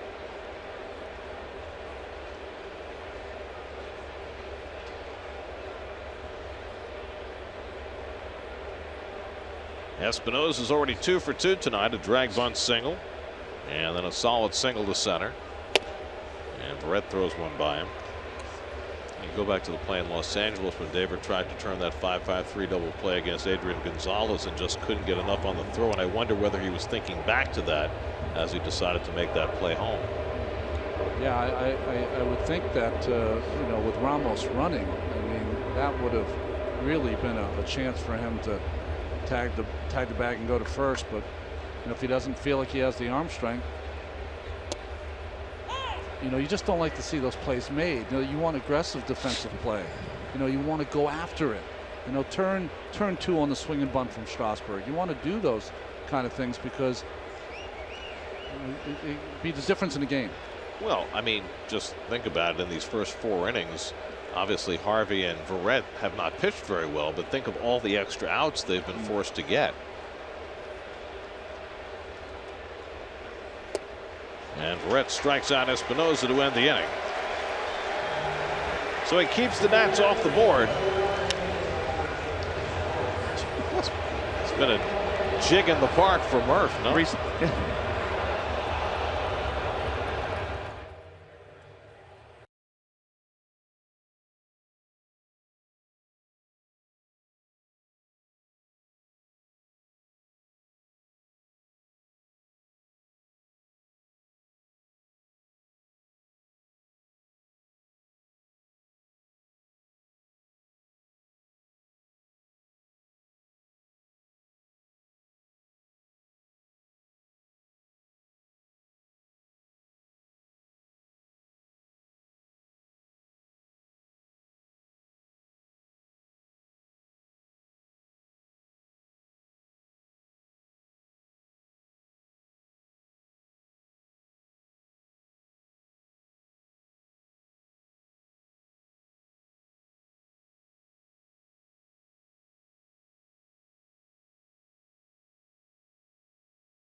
Let's look at tonight's Verizon trivia question. Who holds the record for most head-to-head starts by a Mets pitcher and an opponent? Strasburg and Harvey meeting for the 3rd time. Which Mets pitcher and opposing starter met the most times? Yoenis Cespedes leads off in the home 4th, and Strasburg throws one by him.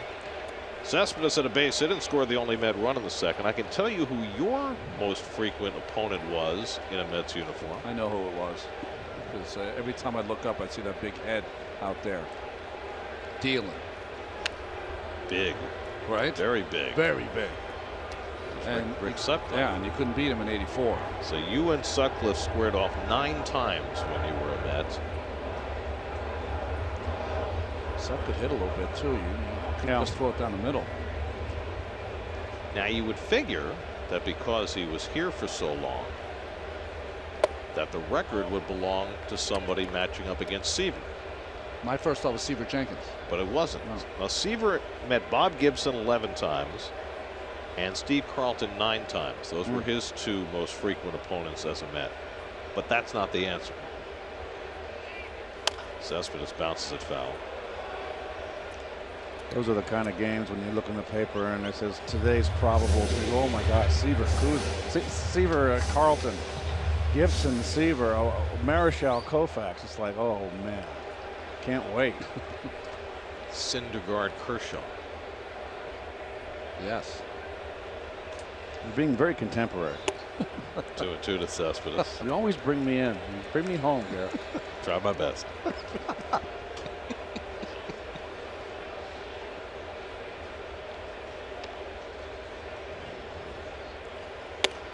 Cespedes takes the breaking ball on the inside corner and did not think so. That's 6 strikeouts for Strasburg. He thought it curved around the plate, and he may have an argument. Let's see. He has a gripe. This will tell right here. Oh, it got the plate running. That's a strike. Yeah. So 1 out now. Duda, who struck out his first time up.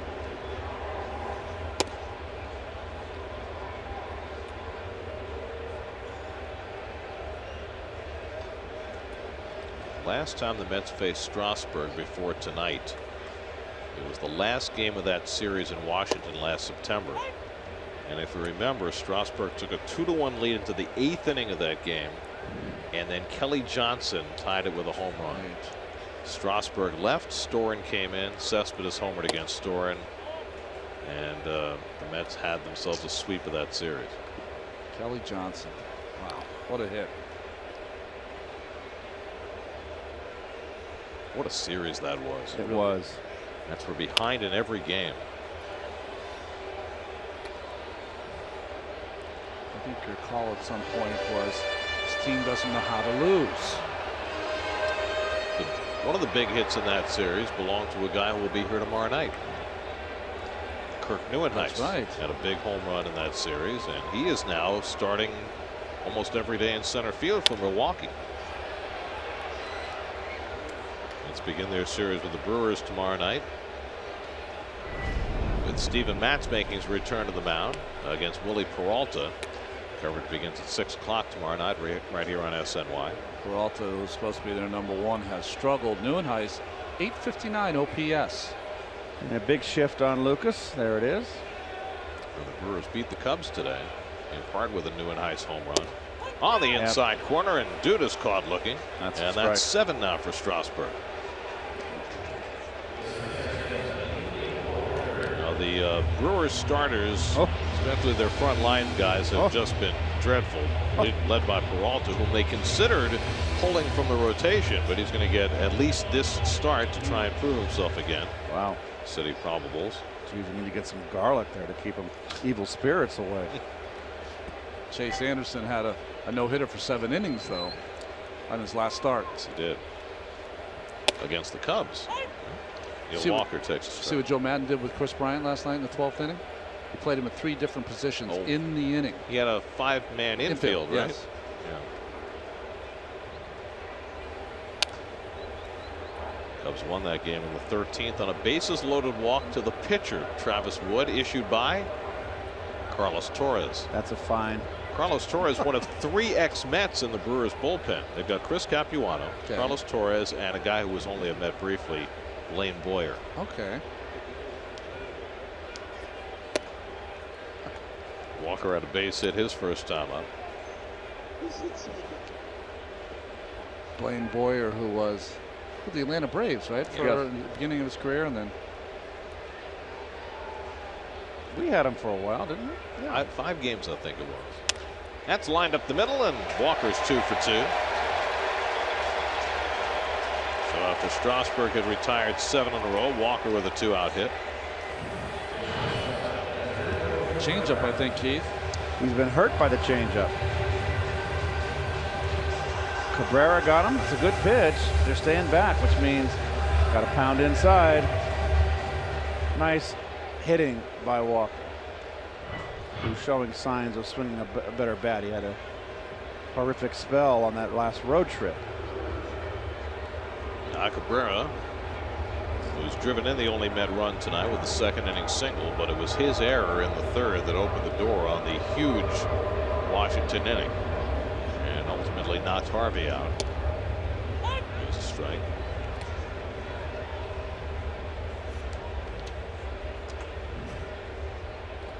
By the way, that error by Cabrera was only his 2nd of the season. Yeah. You know what, though? He knew he had to get it quick. Backhand in the hole, turn the 2. Good effort. He's been solid. Slowly hit, Murph on the charge. Makes the play on Cabrera to retire the side. After 4 at Citi Field in the rubber game of the series has been all Nats.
invite you to test drive a new Ford. You'll discover why Ford is the total package.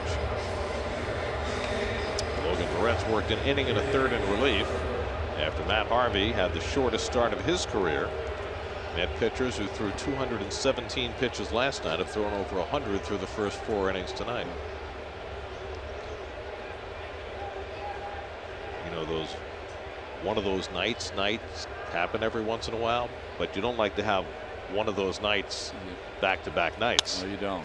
Strasburg lifts one to right field, and Granderson is there, and Barrett gets a much-needed 1-pitch out. Let's answer our Verizon trivia question. The most frequent matchup of starters, Mets versus opponent. Kuzman and someone?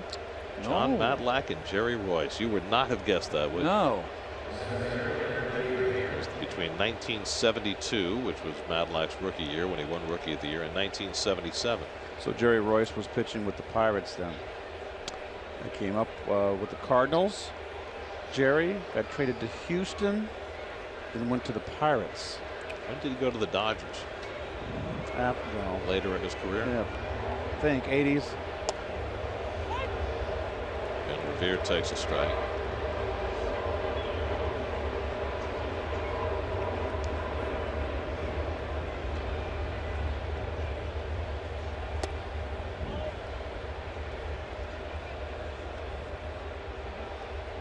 Revere's having what he hopes will be a breakout night. A single and a triple. He's driven in 2 runs. Came in hitting under 100 where the night began. This is one of those oh no appearances for a young relief pitcher. Because of the short start by Matt, he's going to be pushed as far as he can go, which means he won't be able to pitch for 3-4 days, which might mean you need another arm. And particularly if the Mets have to run a couple more pitchers out there tonight. Don't want to be too short-handed going into the weekend. Duda with the easy play and 2 quick outs for Verrett in the 5th. See, Jerry Royce went to the Astros in '72, so he pitched 2 years there, '72, '73, then to the Pirates, and he went to the Dodgers in '79 and spent a long time there.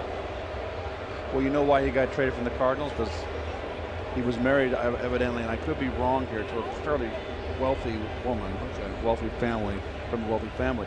Jerry wanted, in the day when you couldn't bring your wives on the road trip, he wanted a room and bring his wife on the road trip and didn't want a roommate, wanted a separate room, and Bush traded him.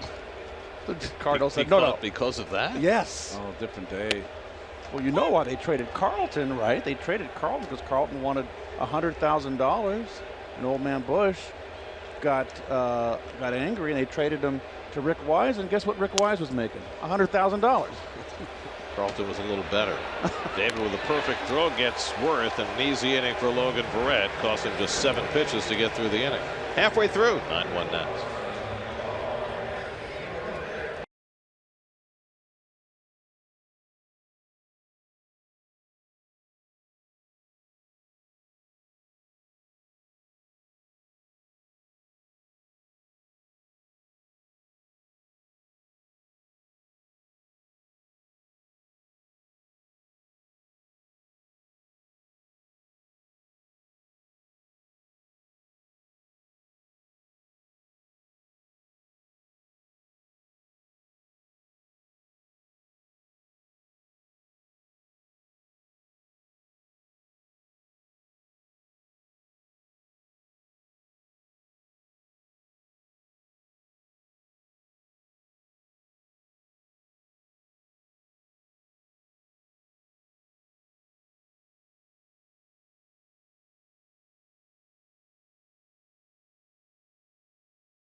M&M's chocolate candy is the official chocolate of the New York Mets. Join them as they celebrate 75 years at MMS.com and celebrate with M. Your 4th, 5th inning recap. Steven Strasburg, the beneficiary of many early runs, and Matt Harvey with the shortest outing, giving up the most runs of any start in his career. Kevin Plawecki goes after the first pitch slider, 0-1.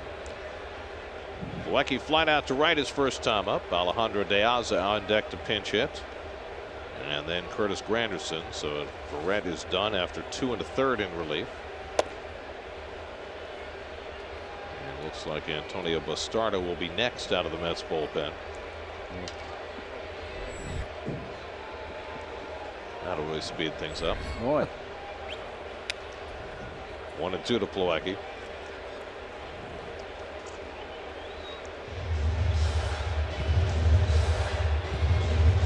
Well, Strasburg trying to go to 7-0 on the season and needs 3 more outs to qualify for a win. What'd you say earlier? Pedro Martinez went 8-0? The last time that a player for this franchise, which of course was the Montreal Expos before they moved to Washington, started out 6-0, it was Pedro in 1997 when he started 8-0.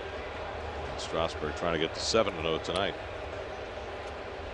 Well, it's not 1973 anymore, but those are always words to live by if you're a Mets fan. Sign might be from 73, though. Well, the guy was definitely around in 73. And Plawecki fouls it off on the check swing. Of course, the famous story was that M. Donald Grant, then the chairman of the board, when the Mets were struggling in August, came into the clubhouse and gave the team a pep talk and said, among other things, you got to believe in yourselves. And Tug McGraw, in his probably mocking way, got up in front of the whole team and started yelling, "You got to believe! You got to believe!" Donald Grant was not a favorite of the players. He was kind of, he wasn't very jocular. Tom Seaver doesn't speak very highly of him. Well, I mean, Brad ran Seaver out of town. It was 1977. What did he call? He called Tom an ingrate. Really? Yeah. Oh, fighting words. Plawecki goes down on the high fastball. 8 strikeouts now for Strasburg. 1 down in the 5th. I guess. It's a fastball for Strasburg. It's been electric. Even when the hitters have had the count in their favor 3-2 or know it's coming, they still has thrown it by him.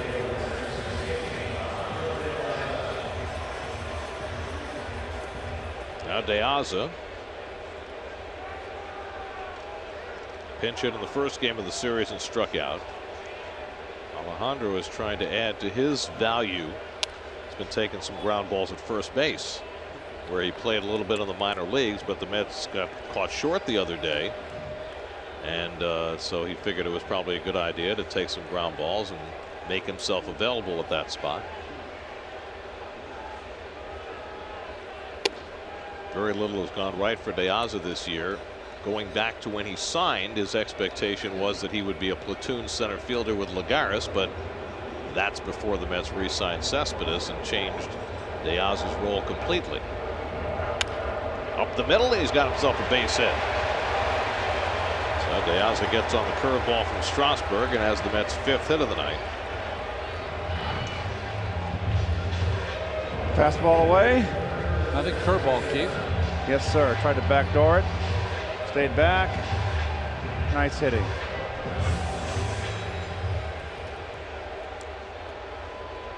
So 1 out and 1 on. Now Granderson up for the 3rd time. He struck out and fly to center.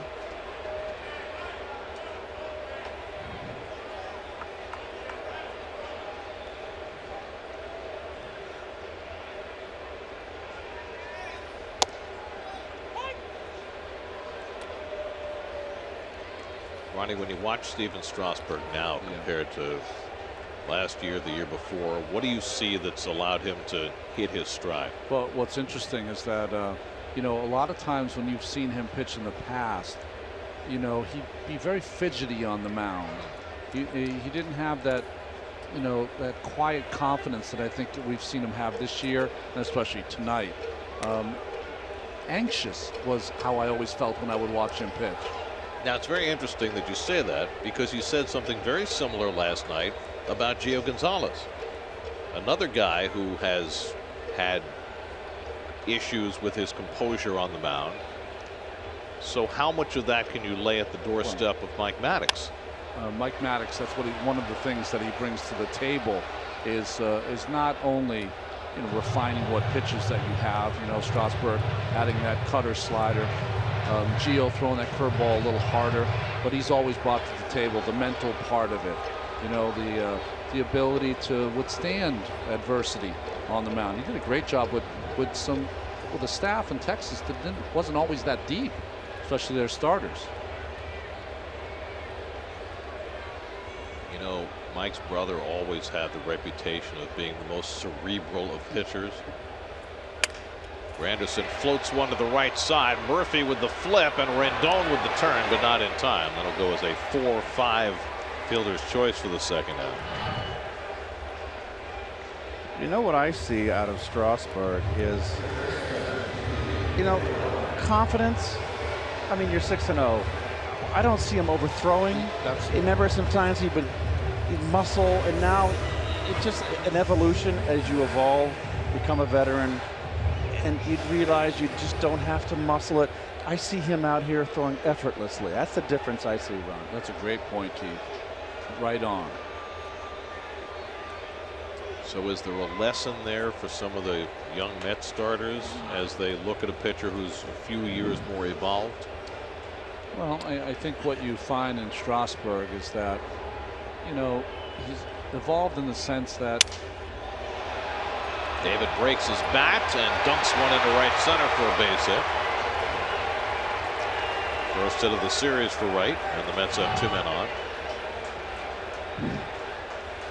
You take him any way you can get him when you're struggling. Gets jammed. Was it a broken bat? A little flare out there.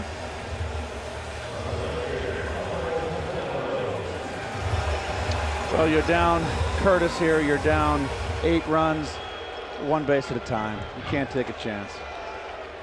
And I think what's interesting about watching Steven Strasburg pitch now, I always felt like he was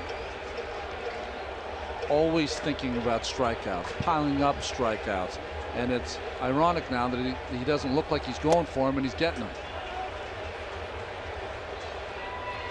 He's got 4 pitches he can throw for strikes, and when he needs it, he throws 96, 97. And maybe, you know, we always talk about all the money in the game. Sometimes, you know, you spend a lot of your time as a young player in today's game thinking about when's the payday coming, because it's going to be so large for the better players. And maybe you were talking about certain clients of an agent, you know, they want to be pushed to free agency and test the waters. I'm sure Bryce Harper is going to maybe do that at some point. But there's other players that would like to have the comfortability of knowing that, hey, I'm making great money, and it'll be easier for me to be successful this way. Well, he certainly has found his comfort zone, hasn't he? And the big contract. 1-2 to Conforto, who's 0 for 2 tonight. You know, what do we spend? We spend a lot of times when we're one team is leading by a lot of runs, talking about the pitcher, and, you know, you have to pitch different. What should he do with a big lead like this? We haven't spent 1 second talking about it with Strasburg because he's fully under control. Pitch count high, but needs 1 out to qualify for a win. And Conforto pops it up. Rendon with a long way to go, but he gets there, and that retires the side. 2 hits, 2 left. Strasburg threw 5 with a 9-1 lead.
MLB.com at Bat app, which includes game day, live game video highlights, StatCast, news, and more. Download MLB.com at Bat, the #1 app for live baseball on your phone and tablet. Alejandro De Alza, after pinch hitting, stays in left field. Michael Conforto comes out, and the new pitcher Antonio Bastardo will hit third in the order. Well, Bastardo pitched in last night's ball game and struggled with his control. 10 walks and 17 in the third. We said coming in that was going to be his Achilles heel, is that, you know, when he's on, he'll run through lineups, but when he's not, the control issue is always a problem. Last night he walked a batter, hit a batter, gave up a hit. Was charged with 2 runs. He'll come in to face Bryce Harper. Harper 1 for 3 tonight. Last time up, he had a 13 pitch at bat against Logan Verrett before flying out.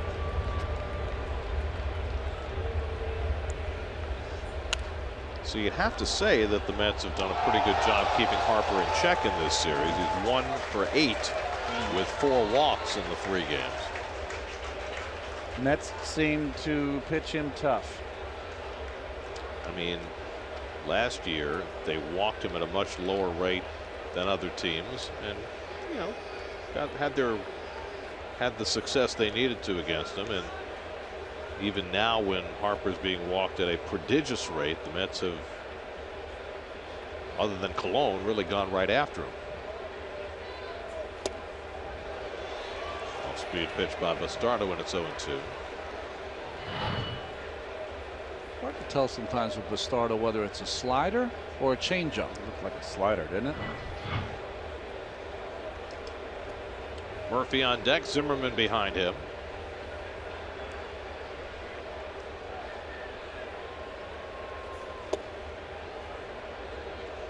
So Verrett went 2 1/3 in relief, allowed no runs, 2 hits, a walk, a strikeout. After Harvey lasted just 2 2/3. Steven Matz gets the ball tomorrow night. Terry Collins said that they'll be a little conservative with Steven. After all, he did complain of a little elbow discomfort. Turned out to be nothing serious. Similar to Syndergaard's trip to the doctor 3 weeks ago, which turned out to be nothing serious, and he went right back in the rotation and has really not had any restrictions on him. But I think they're a little more wary with Matz just because of his history. And he missed 2 months last year with what they thought at first was a minor injury. Wright charging, makes the bare hand play, and he throws out Harper. Nice play, David Wright. I'll tell you what, I don't think there's anybody that can do this any better than David. He is really adept at that play, the barehanded throw on the run. Just can't do it any better. So you said conservative with Matz, 85 pitches, 90? I don't know what that means exactly. Yeah. I mean, I would think they wouldn't push him much past 90 or 95. But what I'm saying is that's going to require probably some bullpen tomorrow after Cologne got knocked out in the 5th last night and Harvey got knocked out in the 3rd today. Murphy pops one up and Walker is there to grab it. 2 out. Let's check in with the studio. Kareth Burke has a game break brought to you by your local Honda dealers.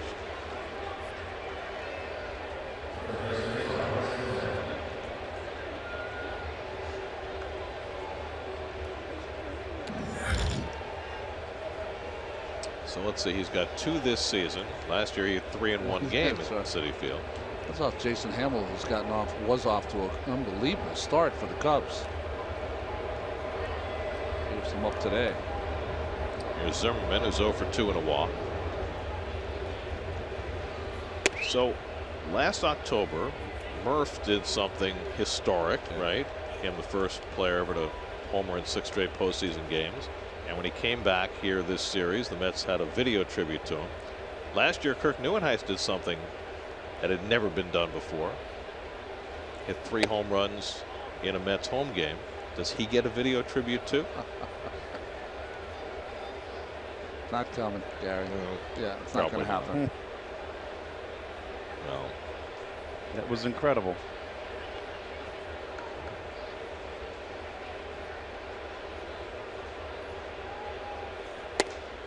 But I'm happy for Kirk. It's nice to see that he has not only caught on with Milwaukee, but he's a starting player right now. And I had no idea he was in Milwaukee.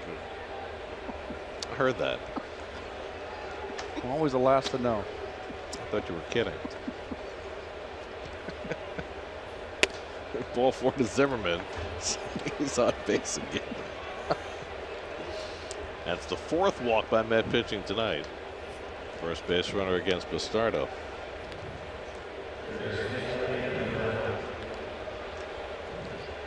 Last 2 days have not been fun for Dan Warthen. You said something interesting just a second ago with Matt's going to get an MRI and Noah a couple weeks prior. It really tells you how the game has changed, because you used to fight tooth and nail not to see the doctor. You did not want to go see him because, you just didn't want him to have to take an X-ray. Didn't always have MRIs when I first started my career, but now, you want to go and get checked. Make sure you're all right. And why do you think that's different? Well, because the investment is a lot different than it was in my day, and the thought process with pitchers is a lot different. They're such a huge commodity to have, and very precious, and you want to take care of them. It was thought of a little differently in the day. It's like, well, if he blows out, we'll get another guy. Rendon is 2 for 3 tonight. But do you think that puts negative thoughts in pitchers' minds? I don't know. I think that it's constant worry about getting hurt. Yeah, I mean, I was asked that the other day. Did you ever think about getting hurt? And I said, not one day. Not one day did I think about that. But if it's talked about a lot, you're going to think about it. I mean, I've had people ask, when is so and so? He throws so hard. When is so and so going to hurt their arm? What are you talking about? Hurt their arm? Well, he'll hurt his arm when he hurts his arm. I mean, you don't want to predict those kind of things or even think about it. Or I don't.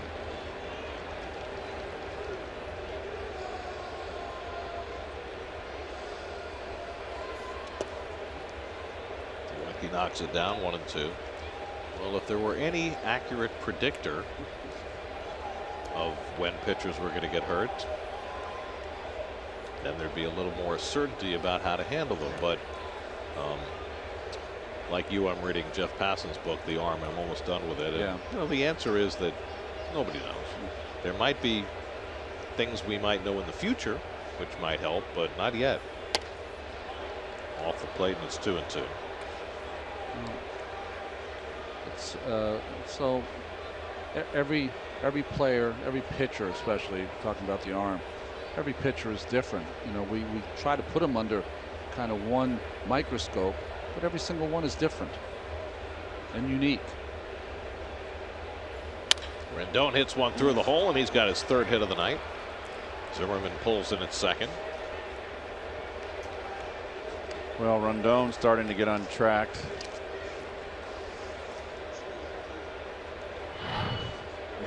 Watch him just stay level. This is around a mid-thigh strike. Fastball. That's outside corner. Yes, a little outer part of the plate. Mid-thigh. Nice level swing. Rendon came into the series hitting .227. He's 6 for 10 now in the 3 games. And now Ramos, who drove in a couple of runs with a single in that 7-run 3rd inning for the Nats, batting here with 2 out and 2 on.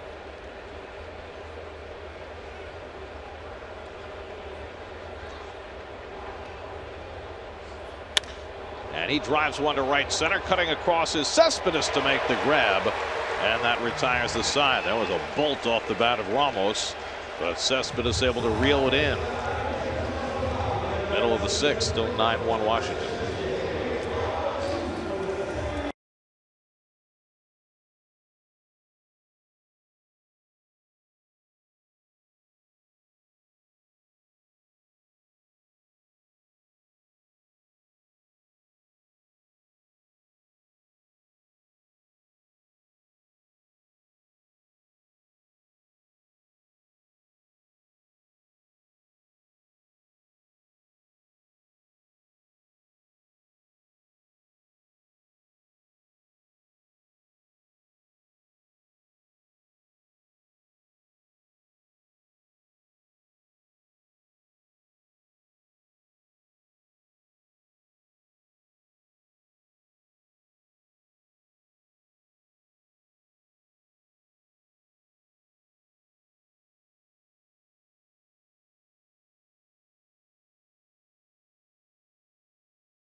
6-0, pitching some of the best baseball of his career. And he has continued that tonight. 8 strikeouts through the first 5 innings. He's allowed just a run on 6 hits, and he's had plenty of run support since the start of this game. Daniel Murphy hit a 2-run homer off Matt Harvey in the first. Nats added 7 to knock Harvey out of the box in the third. And for the second straight night, it's been a lopsided game tilting toward the Nationals in the rubber game of this 3-game series. Cespedes has scored the only Met run tonight on a base hit and scored in the second. Chris Spire, bench coach for Dusty Baker. He's got a nice ex-major league coaching staff, Mr. Baker. As Dusty used to manage in San Francisco, where Chris played a large portion of his career. Right. And by the way, the Giants all of a sudden are winning every day. They got back-to-back complete games the last 2 nights from Baumgartner and Cueto, and the Giants have now won 7 in a row.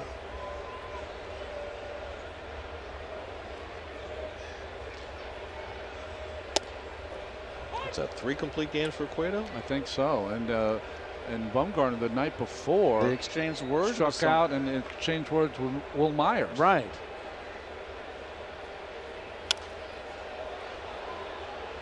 And Baumgartner, in his typical country fashion, downplayed it after the game. Ooh, what are we making there?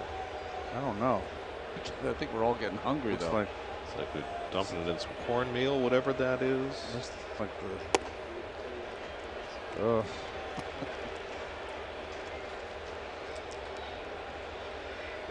Can't tell where we're at here.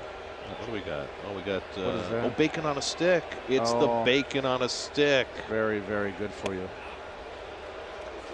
But they dip it with cheese or barbecue? Because bacon on a stick by itself isn't good enough. That's funny. Oh, it's a little maple syrup they put on it. Thank you, Brandon, for giving us the demonstration. Looks very tasty. Perhaps they'd like to bring one here.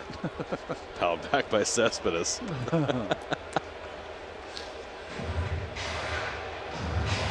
You forget sometimes just how many unbelievable food options there are. Yes. Well, Keith and I had to walk out to the back to play some catch today, and we walked by a lot of the food courts and stands, and boy, I mean, it's been a while since I've been back. Yeah, me too. Lots of options.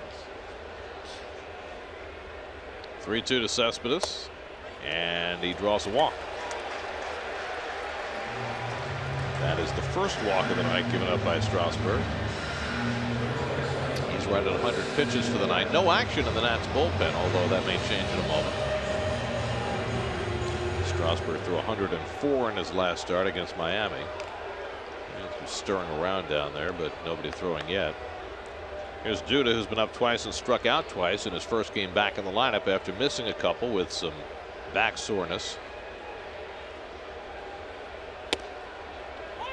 Takes a curveball for a strike.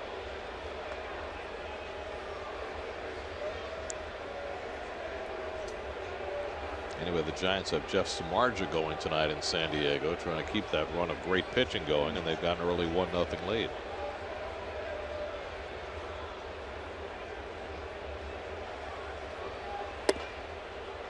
Ball and a strike to Duda.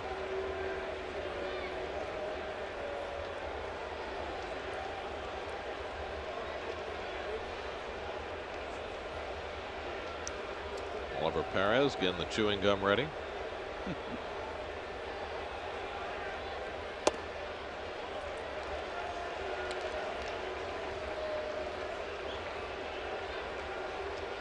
One count, still coming in with the changeup. Look up behind here. He was mad at himself with that walk there to Cespedes with the big lead. Don't want to give any free passes when you got a 8-run lead.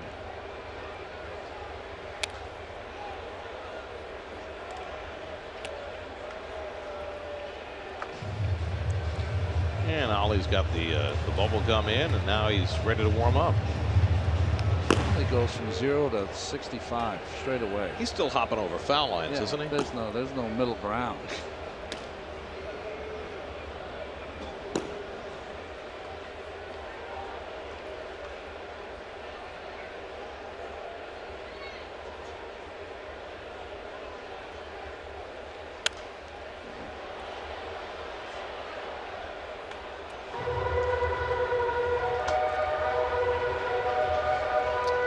lot of those size for Lucas so far this year. He's got 7 home runs, but it's been such an uneven beginning for him.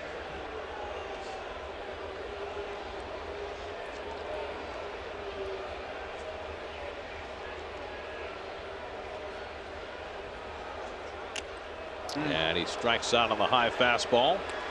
3rd time he's been struck out tonight. That's 9 for Strasburg. Well, Strasburg wanted to come in, but kind of got underneath his fastball and just flew up and away, and Duda was chasing it.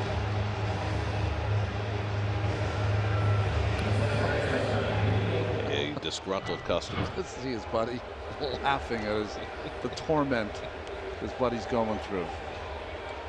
Keith, we're like a quarter way through the season. Is this like, do you take stock as a hitter if you're off to a slow or fast start, or especially a slow start? Quarter of the way through the season. You're a quarter of the way through. We're into almost 40 games. You're at 40 games. That's a slow start, and that's reason for concern. Yeah. That's more than a slow start. Start would not be the proper word. It's a slow quarter of a season. Yes. That's not something you don't want. So when you take stock, what does that mean? You got to keep the faith and keep taking extra BP. Keep going up there. At what point in a season, if things are going poorly for you, and let's just take Duda as an example, do you say to yourself, I've got to change something? I've got to change my stance. I've got to change something about what I'm doing to try and make it better? Or do you not do that if you have confidence in yourself, even if you're not doing well? Well, if you're a 300 hitter and you've got 300 seasons to back it up, for instance, if it was a Daniel Murphy off to a 40-game bad start, I would be less worried. Lucas, he hasn't been able to make the adjustments on strike 3. Yep, struck him out. Another high fastball on. 10 strikeouts for Strasburg as he gets Walker. Really the same pitch he threw to Duda upstairs. He's gotten a lot of strikes on those fastballs out of the strike zone. He has. He throws enough slow stuff that I don't know if you can say 96 is sneaky, but he gets it past the hitters without any contact. Now Cabrera. I mean, going back to Duda for a second, I mean, his home run numbers are what they are, right? He's got 7 home runs. He's on a pace for 28, which is, it's 27 last year, 30 the year before. He's not going to be a high average hitter, and he was hitting 236 coming into today. But what he's always done in the past, which has really redeemed him offensively, is he's drawn a lot of walks, and that's not happening this year. Well, they're attacking him now, and they've gotten used to him. I just haven't. I mean, I know we're kind of harping on Lucas here, but I haven't seen him make the adjustment to the off-speed pitch, to the breaking ball in the dirt. And when pitchers know that they don't have to throw a breaking ball for a strike or an out pitch as a changeup, Lucas wants to hit the fastball like everybody. But Lucas might be what he might be. What he is like coming to this season as a 247 hitter lifetime. He might be a guy that's a 240 hitter that's going to hit you 20+ home runs, drive you in 80 runs. That might be what he is. But if he's when you're a 240 hitter, Gary, you're going to make a lot of outs. I'm with you there, but he's a guy who's always had that 360 on base percentage. Yes. Which is what this organization values, and now he's sub 300. And that's the part that's a little scary. So what you're saying is they're attacking him more, so he's not walking as much, and he's not getting the hits to compensate. Over the shoulder, Espinosa with a beautiful play, and that retires the side. Espinosa showing off deep on the fly pattern. Reels it in.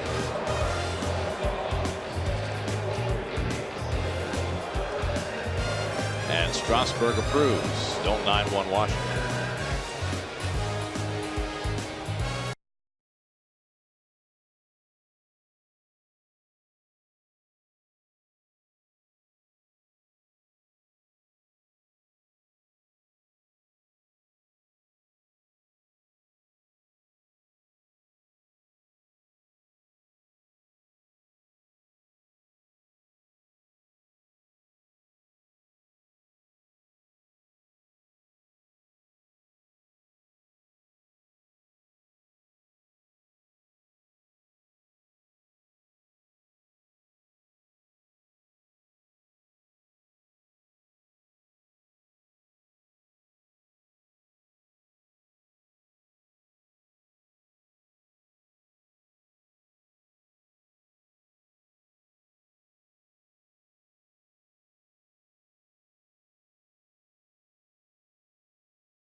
That's an MLB to help support youth baseball and softball programs. Tonight, future stars from Asapic Baseball League of Corona had a special chance to play catch with Keith and Ron before the game. They represent one of 70 leagues who receive baseballs and softballs from SNY, and all SNY donated more than 3,500 baseballs to youth leagues this season.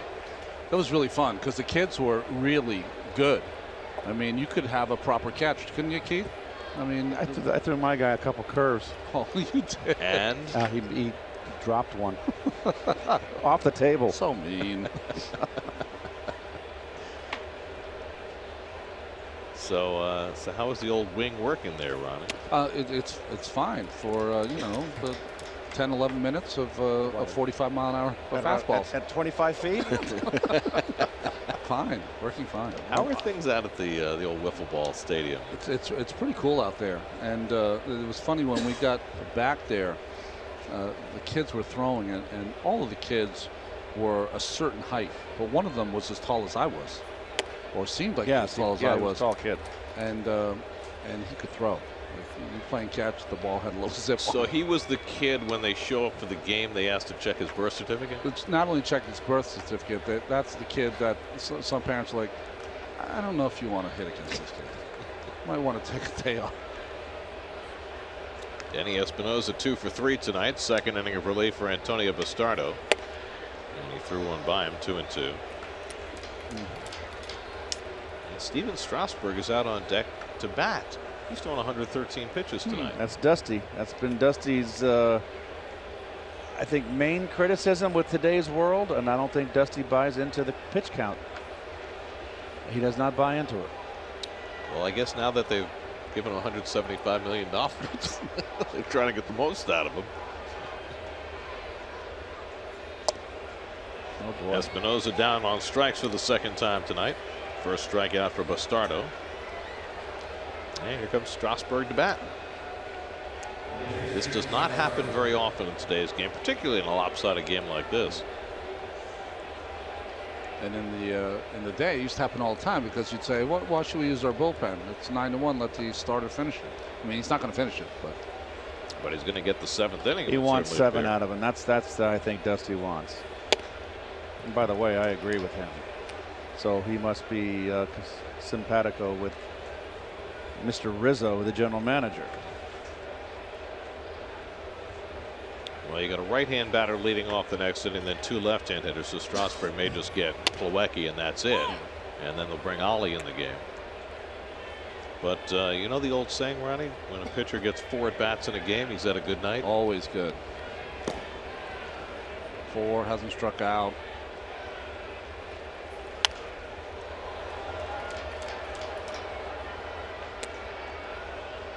Strasburg already has a double-digit strikeout game for the 4th time this year, 25th time in his career. And he's well on his way to going 7-0 to start the season.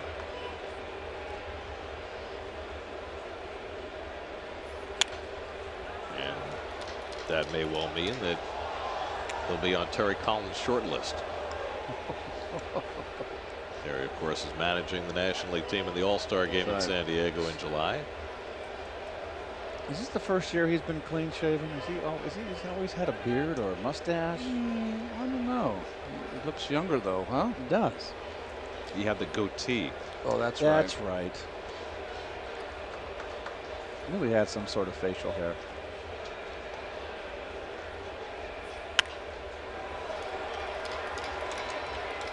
Well, number 34 for the Mets is going to be on that short list too, isn't he? Well, he'll be right at the top of the list. Yeah. But I think the guy on the West Coast is.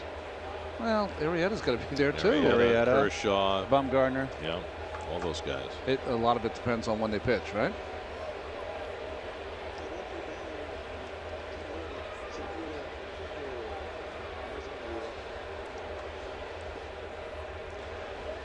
Of course, the Mets had the starting pitcher in the All-Star game as recently as 3 years ago. But that guy, Matt Harvey, is in a different place right now.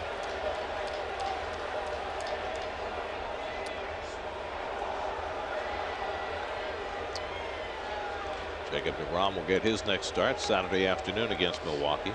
He did pretty well in the All-Star game last year. Certainly did. He opened a lot of eyes. Made the hitters look like they had their eyes wide shut. By the way, this is only the 3rd time in Strasburg's career he's had 4 at-bats in a game, which will give you an idea how carefully he's been handled for a large portion of his career, but maybe now the wraps are off. Matt Scherzer, the loser, the only loser so far in this series for the Nats. Tough loss. It's been puzzling with all the home runs. Yeah. Not just this year, but last year as well. And Strasburg lifts one to right. And Granderson in to play it. 2 out.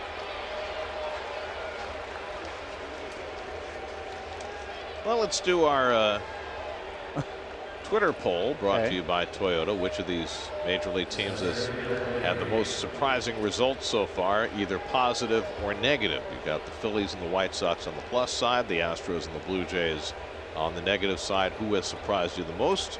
Tweet us at SNYTV. There's 3 on that list that I have no issue with.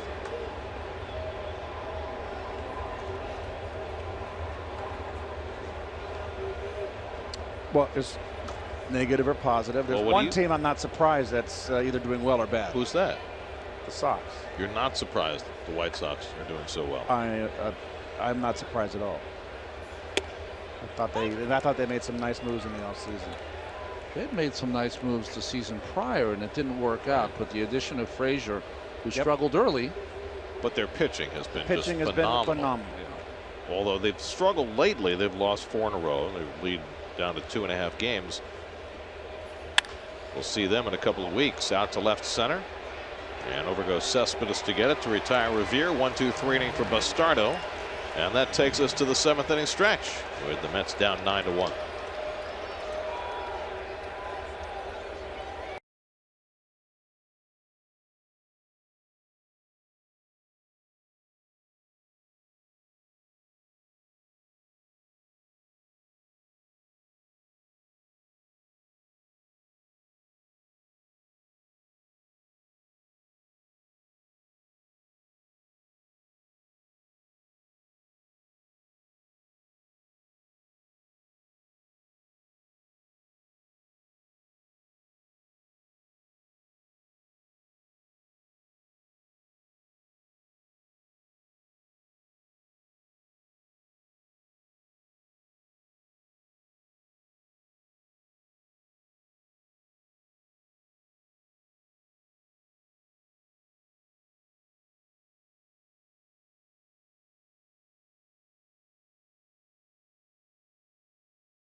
By New York State Health Department. Talk with your doctor for help quitting, or call 1-866-NY-QUITS.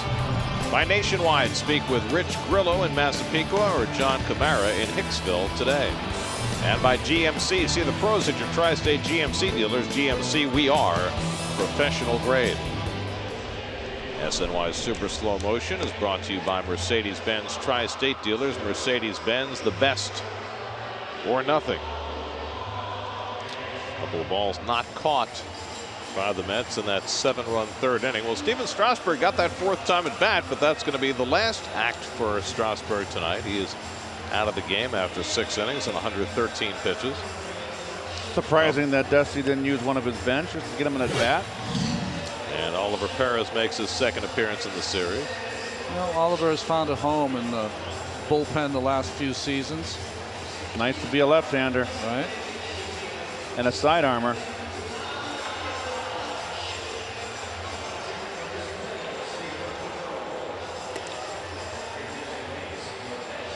Then Revere moves from center field to left field. Michael Taylor comes in to play center field. Chris Heisey will come in to play center. So Worth and Harper will get the rest of the night off. And Clint Robinson is in at first base. And Stephen Drew is at third base. So a bench clearing by Dusty Baker. There's Robinson at first. And Drew is at third. So Zimmerman and Rendon both come out of the game. They go on from here to Miami and play the Marlins down south. And good. Always on a getaway day to have a blowout. You can rest your regulars. They're not going to get until late tomorrow morning, technically. Kevin Plawecki leads off in the home seventh against Oliver Perez and takes a pitch outside. So Dusty pulling everybody off his bench except his backup catcher, Jose Lobaton. You should have just done who stayed in the game. Murphy, Espinosa, Ramos, Revere. Slapped down to first base. Robinson right at the bag. One easy out for Perez in the bottom of the seventh.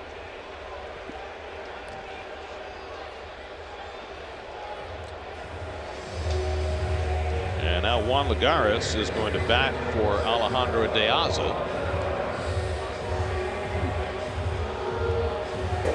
De Aza was batting in the 9 hole. So with the lefty in the game, Lagares will hit for him. Jerry Blevins getting ready to pitch the 8th inning for New York. Lagares started in center field last night, went 1 for 4.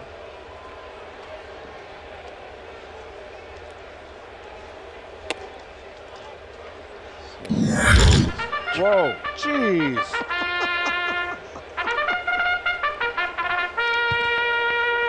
Is it just me, or does the bugle get louder every game?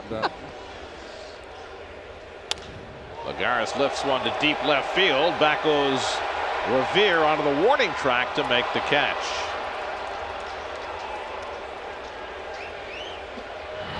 A little bit towards the end of the bat. Too quick.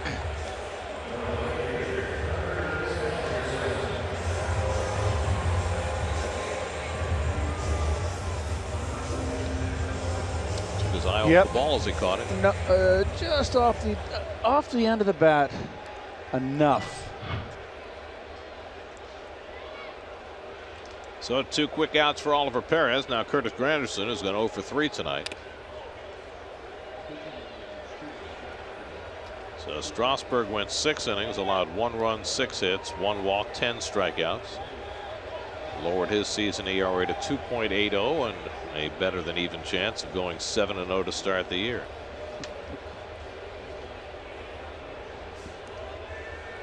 Meanwhile, for all the conversation that we've had about Harvey's struggles and Colon's struggles last night, whither the Mets offense? Well, it's not so much, had good pitching against him here, a good 3 quality starters. What was alarming to me on the road trip was they didn't take advantage and did not score in Colorado. They scored 9 runs in 3 games in Colorado, which was the fewest the Mets had ever scored in a series there. Now, some of their young pitchers look pretty good. John Gray had a good start against them in that first game on Friday night. But your point is well taken. Normally you go to Colorado to get well, and the Mets did not. In the last game in LA, they had Kershaw, so right. He was just unhittable.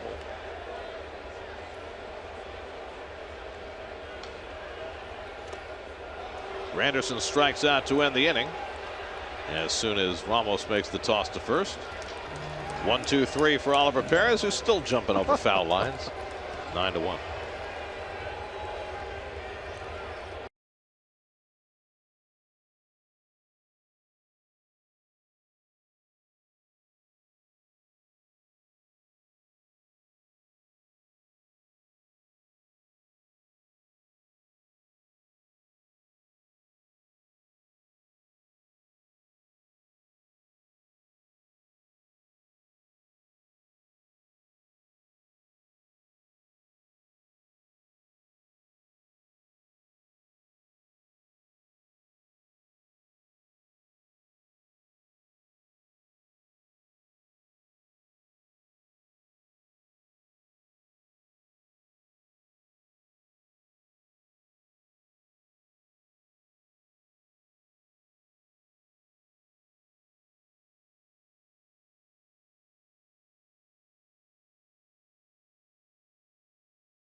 That's a move. Yoenis Cespedes to left field. Juan Lagares, who pinch hit, stays in center field, and Jerry Blevins will pitch the 8th inning for New York.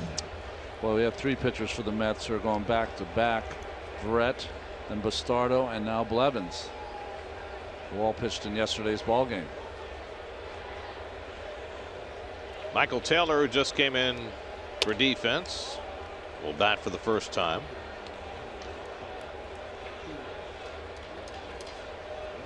Taylor's had 1 at bat in this series, struck out on Tuesday night.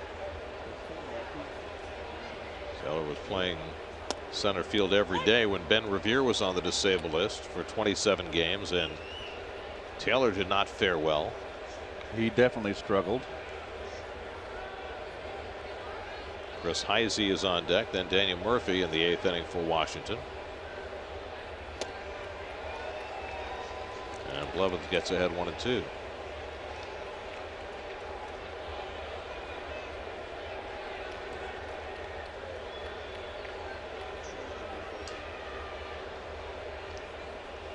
And the curveball wraps around the plate for strike 3. So Taylor out on strikes. Good breaking ball by Blevins. That's his signature pitch. Back door. Back door. Played Trinan up in the bullpen for Washington. It was a beautiful pitch, but it wasn't a strike, was it? Kind of curved around. You know what? 9-1. Yeah. 8th inning getaway day. These umpires got to go away too. You're saying it's a swing the bat time? Yes, again? it is. It's a Frank Pulley time again. I loved watching Frank Pulley umpire because he would almost call the strike before the ball crossed the plate. Yeah. With that little punch of his. Well, he had that kind of kangaroo punch at you. Oh, that short right hand when he punch you out like a boxer. That's right. He had a Rougned Odor right hand. That's right. I never got offended by that. He was the umpire behind the plate in my first big league start, Frank Pulley. Good umpire. Very good. Frank took charge.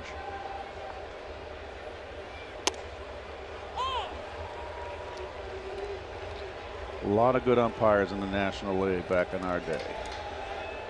Back when there were National League umpires. Yep. No such thing now.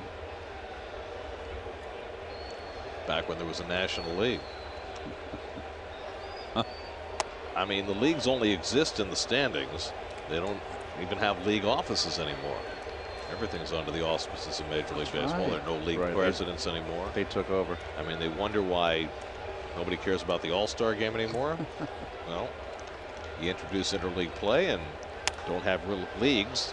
Why would anybody care who wins the All-Star game? Yeah, you'd see. Well, here's the result of our Toyota Twitter poll. And not surprising that 80% of you say that the Phillies are the most surprising team in the majors this year. Well, it's because the Phillies are ahead of the Mets right now.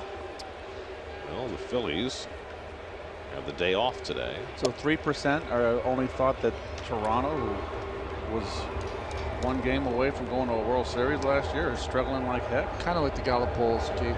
Unscientific. That's right. And well, I guess we already determined it's not early anymore. Brera gets in front of it and throws out Heisey 2 away. Oh, Cincy. The Reds are just their pitching is just dreadful. Oh, well, they have a lot of young pitchers starting games, and their bullpen is historically having one of the worst first quarters of the year you've ever seen. I can just see Marty Brenneman up there in the booth. What did they have? 24 straight games. Their bullpen allowed a run. Here's Murphy, who's had a big day. 2-run homer in the first inning that put a dent in Harvey's night. Later doubled in the 4th. 2 for 3 on the night.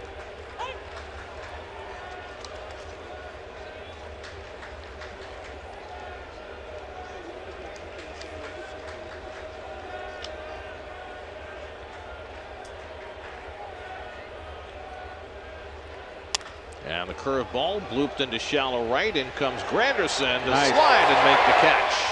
And that retires the side. Nice play by Curtis in a 9-1 game. Beautiful slide. That'll send us to the bottom of the 8th.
Recap of this Mets-Nats series, plus discuss football in May Already? as the Jets and Giants get ready for their first OTAs. That's organized team activities for you uninitiated. That's Daily News Live, presented by Citi, tomorrow at 5, only on SNY. There's your Ram Mets box score. That's with 6 hits tonight, 6 hits last night, 4 hits the night before. It has been an offensive brownout for the Mets. SNY Super Slow Motion brought to you by Mercedes-Benz, your tri-state Mercedes-Benz dealers. Mercedes-Benz, the best or nothing. Blake Treinen will come out of the Nats bullpen to pitch the bottom of the 8th. Well, we've seen Treinen at his best, and he has a filthy sinking fastball. One of the few players that have come out of South Dakota State University. A jackrabbit. Nice. Good at those. David Wright 1 for 3, a broken bat single his last time up. Eric Campbell out on deck to pinch hit with the pitcher spot up next. And then Yoenis Cespedes will get in a bat here in the bottom of the 8th. And David pops one up into shallow right. Heisey out there. One hands it, one away.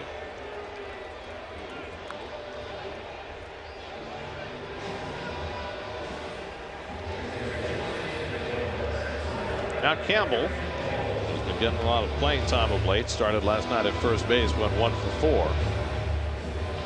Started 7 of the last 10 games before tonight. Big number 41. I thought that was retired. I thought the perm was retired. Oh well. Who was the singer for Mountain? Ronnie? Oh, he had the big Mississippi Queen? Yeah, he had the big hairdo like that, but longer. Gosh, Leslie West? Yes. Good call. Good call. Maybe that was Leslie.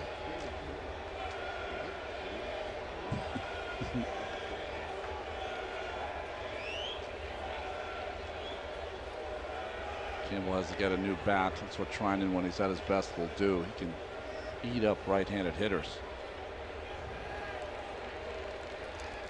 They've clocked his sinker at times at triple digits.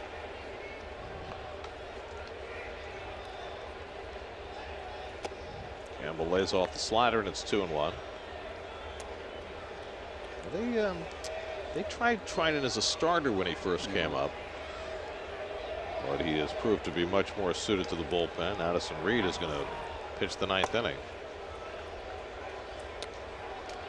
Boy, I'd be shocked if the Mets don't make a move for a reliever between now and tomorrow. With all the bullpen they've had to use the last 2 nights.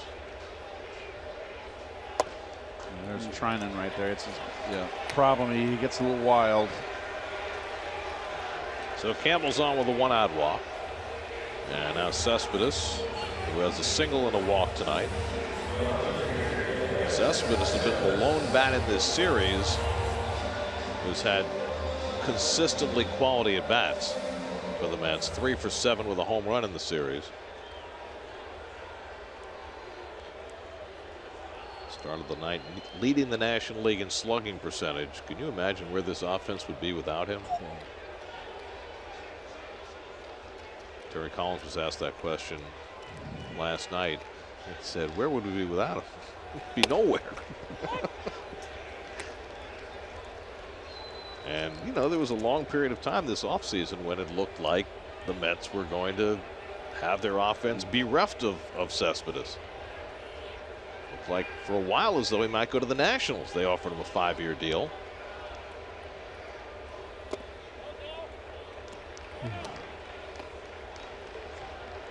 But for whatever question there might have been about Cespedes and the streak that he had last year and whether he could replicate that, I think the first quarter of this season has answered that question. He's a star.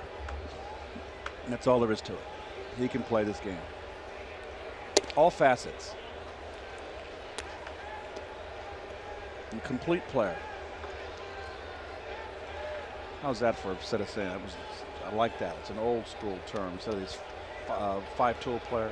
He's a complete player. Is there a difference?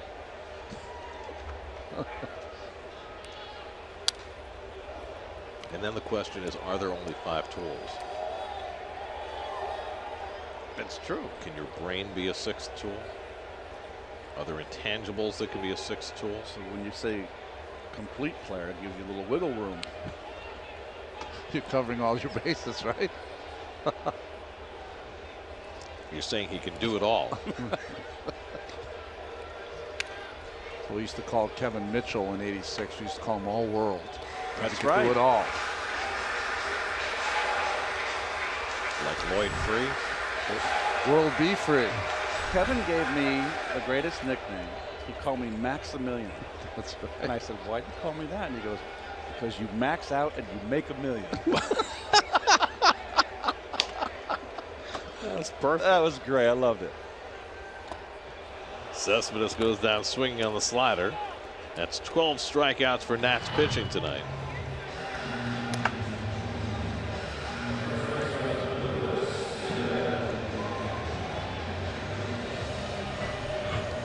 Drive around the majors presented by Cadillac. Junior Guerra, since he went into the Milwaukee rotation, has been their best starter. Struck out 11 today against the Cubs. Brewers are coming to New York. Jeff Locke gets the win for the Pirates, his 2nd victory. Got to hope that the Mets can take advantage of the Brewer pitching staff. It's the 2nd worst in the National League, just ahead of Cincinnati. So the Cardinals put up another 10 tonight. No, and they're just holding on. Their offense has been spectacular. They're hitting home runs. Duda makes contact for the first time tonight, but Trinan handles the comebacker, and that retires the side. On to the 9th we go at Citi Field as the Nats prepare to take the rubber game.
Go to the 9th. Matt Reynolds comes in to give David Wright the final inning off. Eric Campbell, who pinch hit, stays in left field.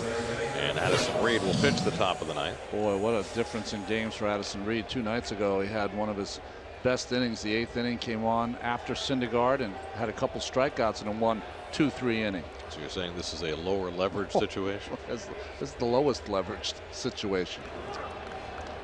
Jonathan Papelbon looks like he needs an inning of work, so he's getting ready for the bottom of the ninth. Clint Robinson up for the first time, leads off in the top of the ninth and takes a strike from Reed. I wonder in these situations, it's 9-1, it's the ninth inning, the likelihood of coming back in the game is almost nil. You've had to run through a lot of bullpen the last 2 nights. Would you consider putting a position player, an Eric Campbell or Matt Reynolds, somebody like that on the mound? I do. I mean, I love when, not love when you're getting blown out, but you love when, I'd love to watch an outfielder or infielder go in there and pitch. I'm with you. The fans love it too, I think, in these kind of games. Save your bullpen, save an arm.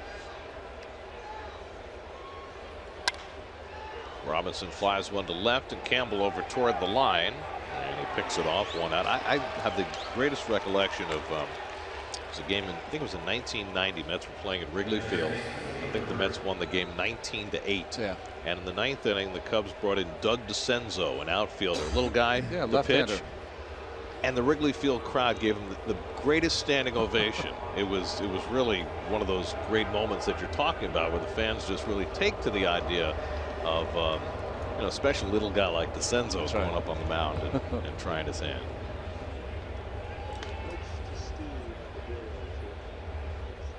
Here's Stephen Drew up for the first time, takes a strike. Let's check in with Steve with the Brewers coming in tomorrow. Steve. Gary, Ryan Braun's missed the last couple of games for the Brewers with back stiffness. They hope to have him back this weekend, though. The Mets may hope the opposite, though, because he's off to maybe his best start in his career. .364 batting average right now, insane OPS. He's hitting .436 with runners in scoring position as well. But the one thing that really stands out about his start is how well he's hitting when 2 strikes are on him. He's hitting .270 with 2 strikes and a .343 on base percentage. Last year, by comparison, just .191 in those counts. So right now, as hot as you can be is Ryan Braun. Drew pops one up, and Campbell comes on to call off Cabrera and stays with it for the second out. Well, the other guy who's been hot for the Brewers is Jonathan Lucroy. Nice to see him back healthy and producing again. He had 3 straight games with a home run. Campbell comes in and plays left field to get 2 balls back to back. Ball will find you, right?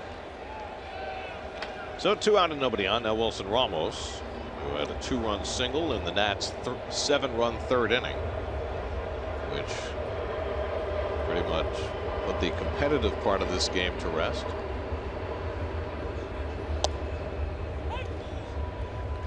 Matt Harvey last just 2 2/3 tonight, gave up 9 runs, 6 earned on 8 hits, shortest outing of his career, most runs allowed in any start in his career.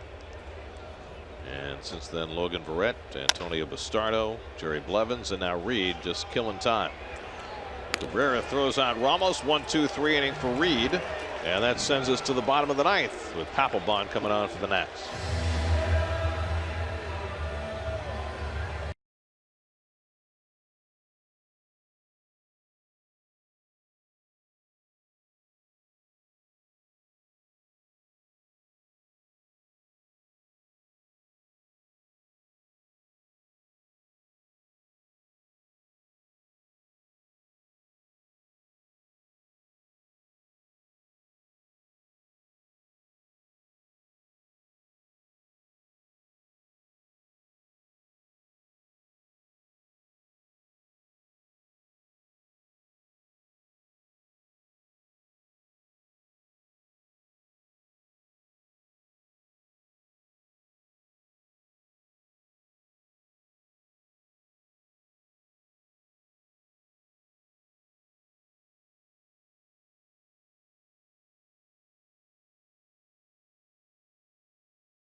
You see Pap's numbers so far this year. 0-2. He's blown a couple of saves. But first batter face good. Strikeouts pretty good at an advanced stage. He doesn't strike him out like he used to in a Red Sox uniform. Neil Walker will lead off in the last of the ninth. Walker's 2 for 3 tonight as 2 of the Mets' 6 hits. Papelbon trying to finish it off for Steven Strasburg. Oliver Perez and Blake Trinan each worked an inning to push it to the ninth. And the first pitch misses away for ball 1. You know, after the scene that everybody in baseball saw last September with Papelbon's hands around Bryce Harper's neck in the dugout, I think the assumption on the part of a lot of people outside the Nationals organization was that there's no way that the Nats could bring Papelbon back this year, and yet here he is, and everything seems to be okay. And he did apologize. Yeah, so I'll give him credit for that. I think there was more behind the scenes happening with Papelbon and Bryce Harper than we know that kept him here in Washington. And if you remember, Harper was the team was going bad, and Harper was in a little bit of a doldrum. And I think it was a good thing that happened to Harper. I think it woke him up. I really do. And I think I bet you that Dusty Baker, when spring training started, I bet you that Dusty called Harper into the office and said, hey, look, you're no longer the 19, 20-year-old kid. I want you to lead this team. You're MVP. You had 41 home runs last year. You are a veteran now. Don't look at yourself at this. I want you to be the leader of this team.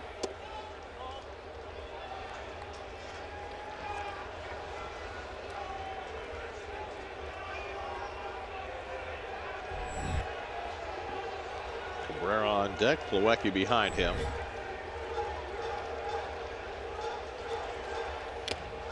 And Papelbon has a strikeout to start his night. That is 13 strikeouts for the National staff tonight.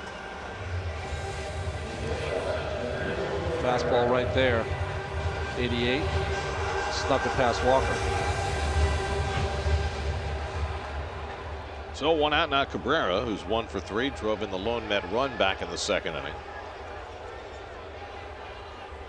Well, unless the Mets have a monumental rally in their back pocket, they're going to slip to 4 games over 500. This will be their 6th loss in the last 7 games. And the Nats, who came to town a game and a half in front, will leave town 2.5 in front of the Mets. Nats have a weekend series in Miami, while the Mets stay home to play the Brewers.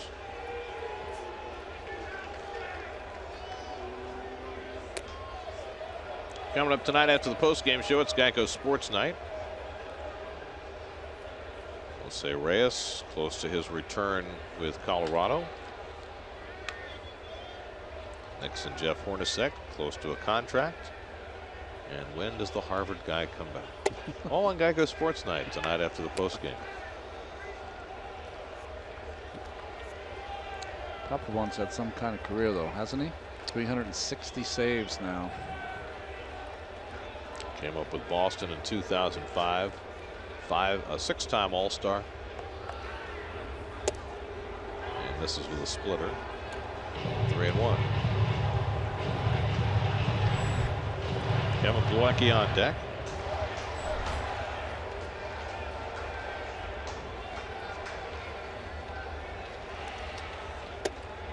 And he walks Cabrera. And so the Mets have a 1-out base runner, and the diehards feel hope.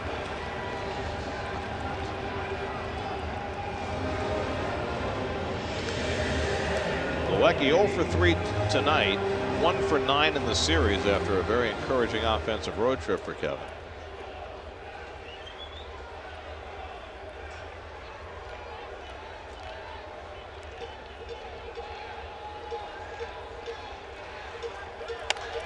And he gets one in the air to left. Revere toward the line. And that's the 2nd out. So the Mets are down to their final out of the night. Juan Lagares coming up for the 2nd time. Lagares just missed one last time up, flat out to the warning track in left field.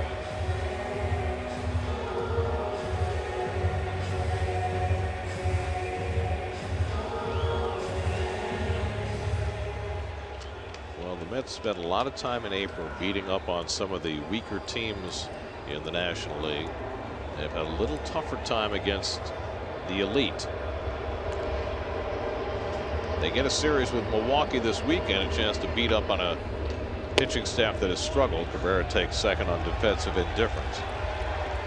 But then they go right back into the soup. They go to Washington for 3 next week. Then they come home to play the Dodgers. Then the White Sox are here. So there are a lot of difficult games on the horizon. You know, a lot of times when I look at these teams also, you know, if you're in line with is Kershaw pitching, is Chris Sale pitching, you know, that makes them exponentially tougher.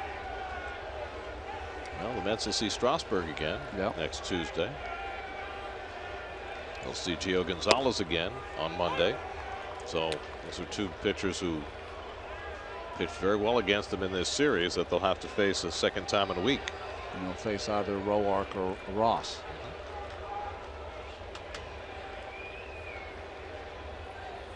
Hmm.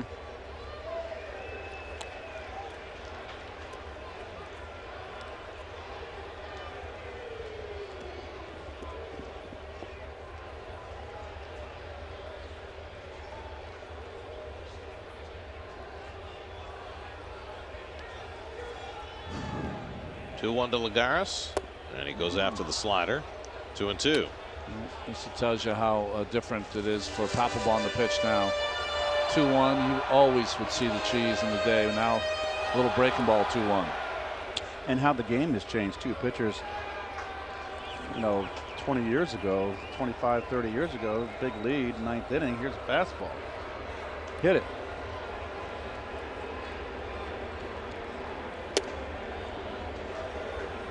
Full count. You mentioned Chris Sale. Just went to 9-0. Complete game 4-hitter, 9 strikeouts against the Astros. Snapped a 4-game losing streak for the White Sox. Stopper. 9 starts, 9-0. 3-2. And Lagares strikes out, and that ends the game and the series. Nats take the rubber game behind Steven Strasburg on a very rough night for Matt Harvey and the Mets. The Nats win it easily, 9-1. Well, the story will be Matt Harvey tomorrow. Didn't get through the 3rd inning. Gave up 9 runs, 6 of them earned. Only a couple of punch outs, and his lowest moment as a Met. And then not much offense again from the Mets. Only got 6 hits. Strasburg really impressive with his outing. It was absolutely fantastic. Went to 7-0, 10 strikeouts in 6 innings. So the long-awaited first series between the Mets and the Nationals goes to Washington. Mets won the opener behind Syndergaard. The Nats take the last 2 with ease as they win tonight 9-1. We'll come back with more from Citi Field in just a moment.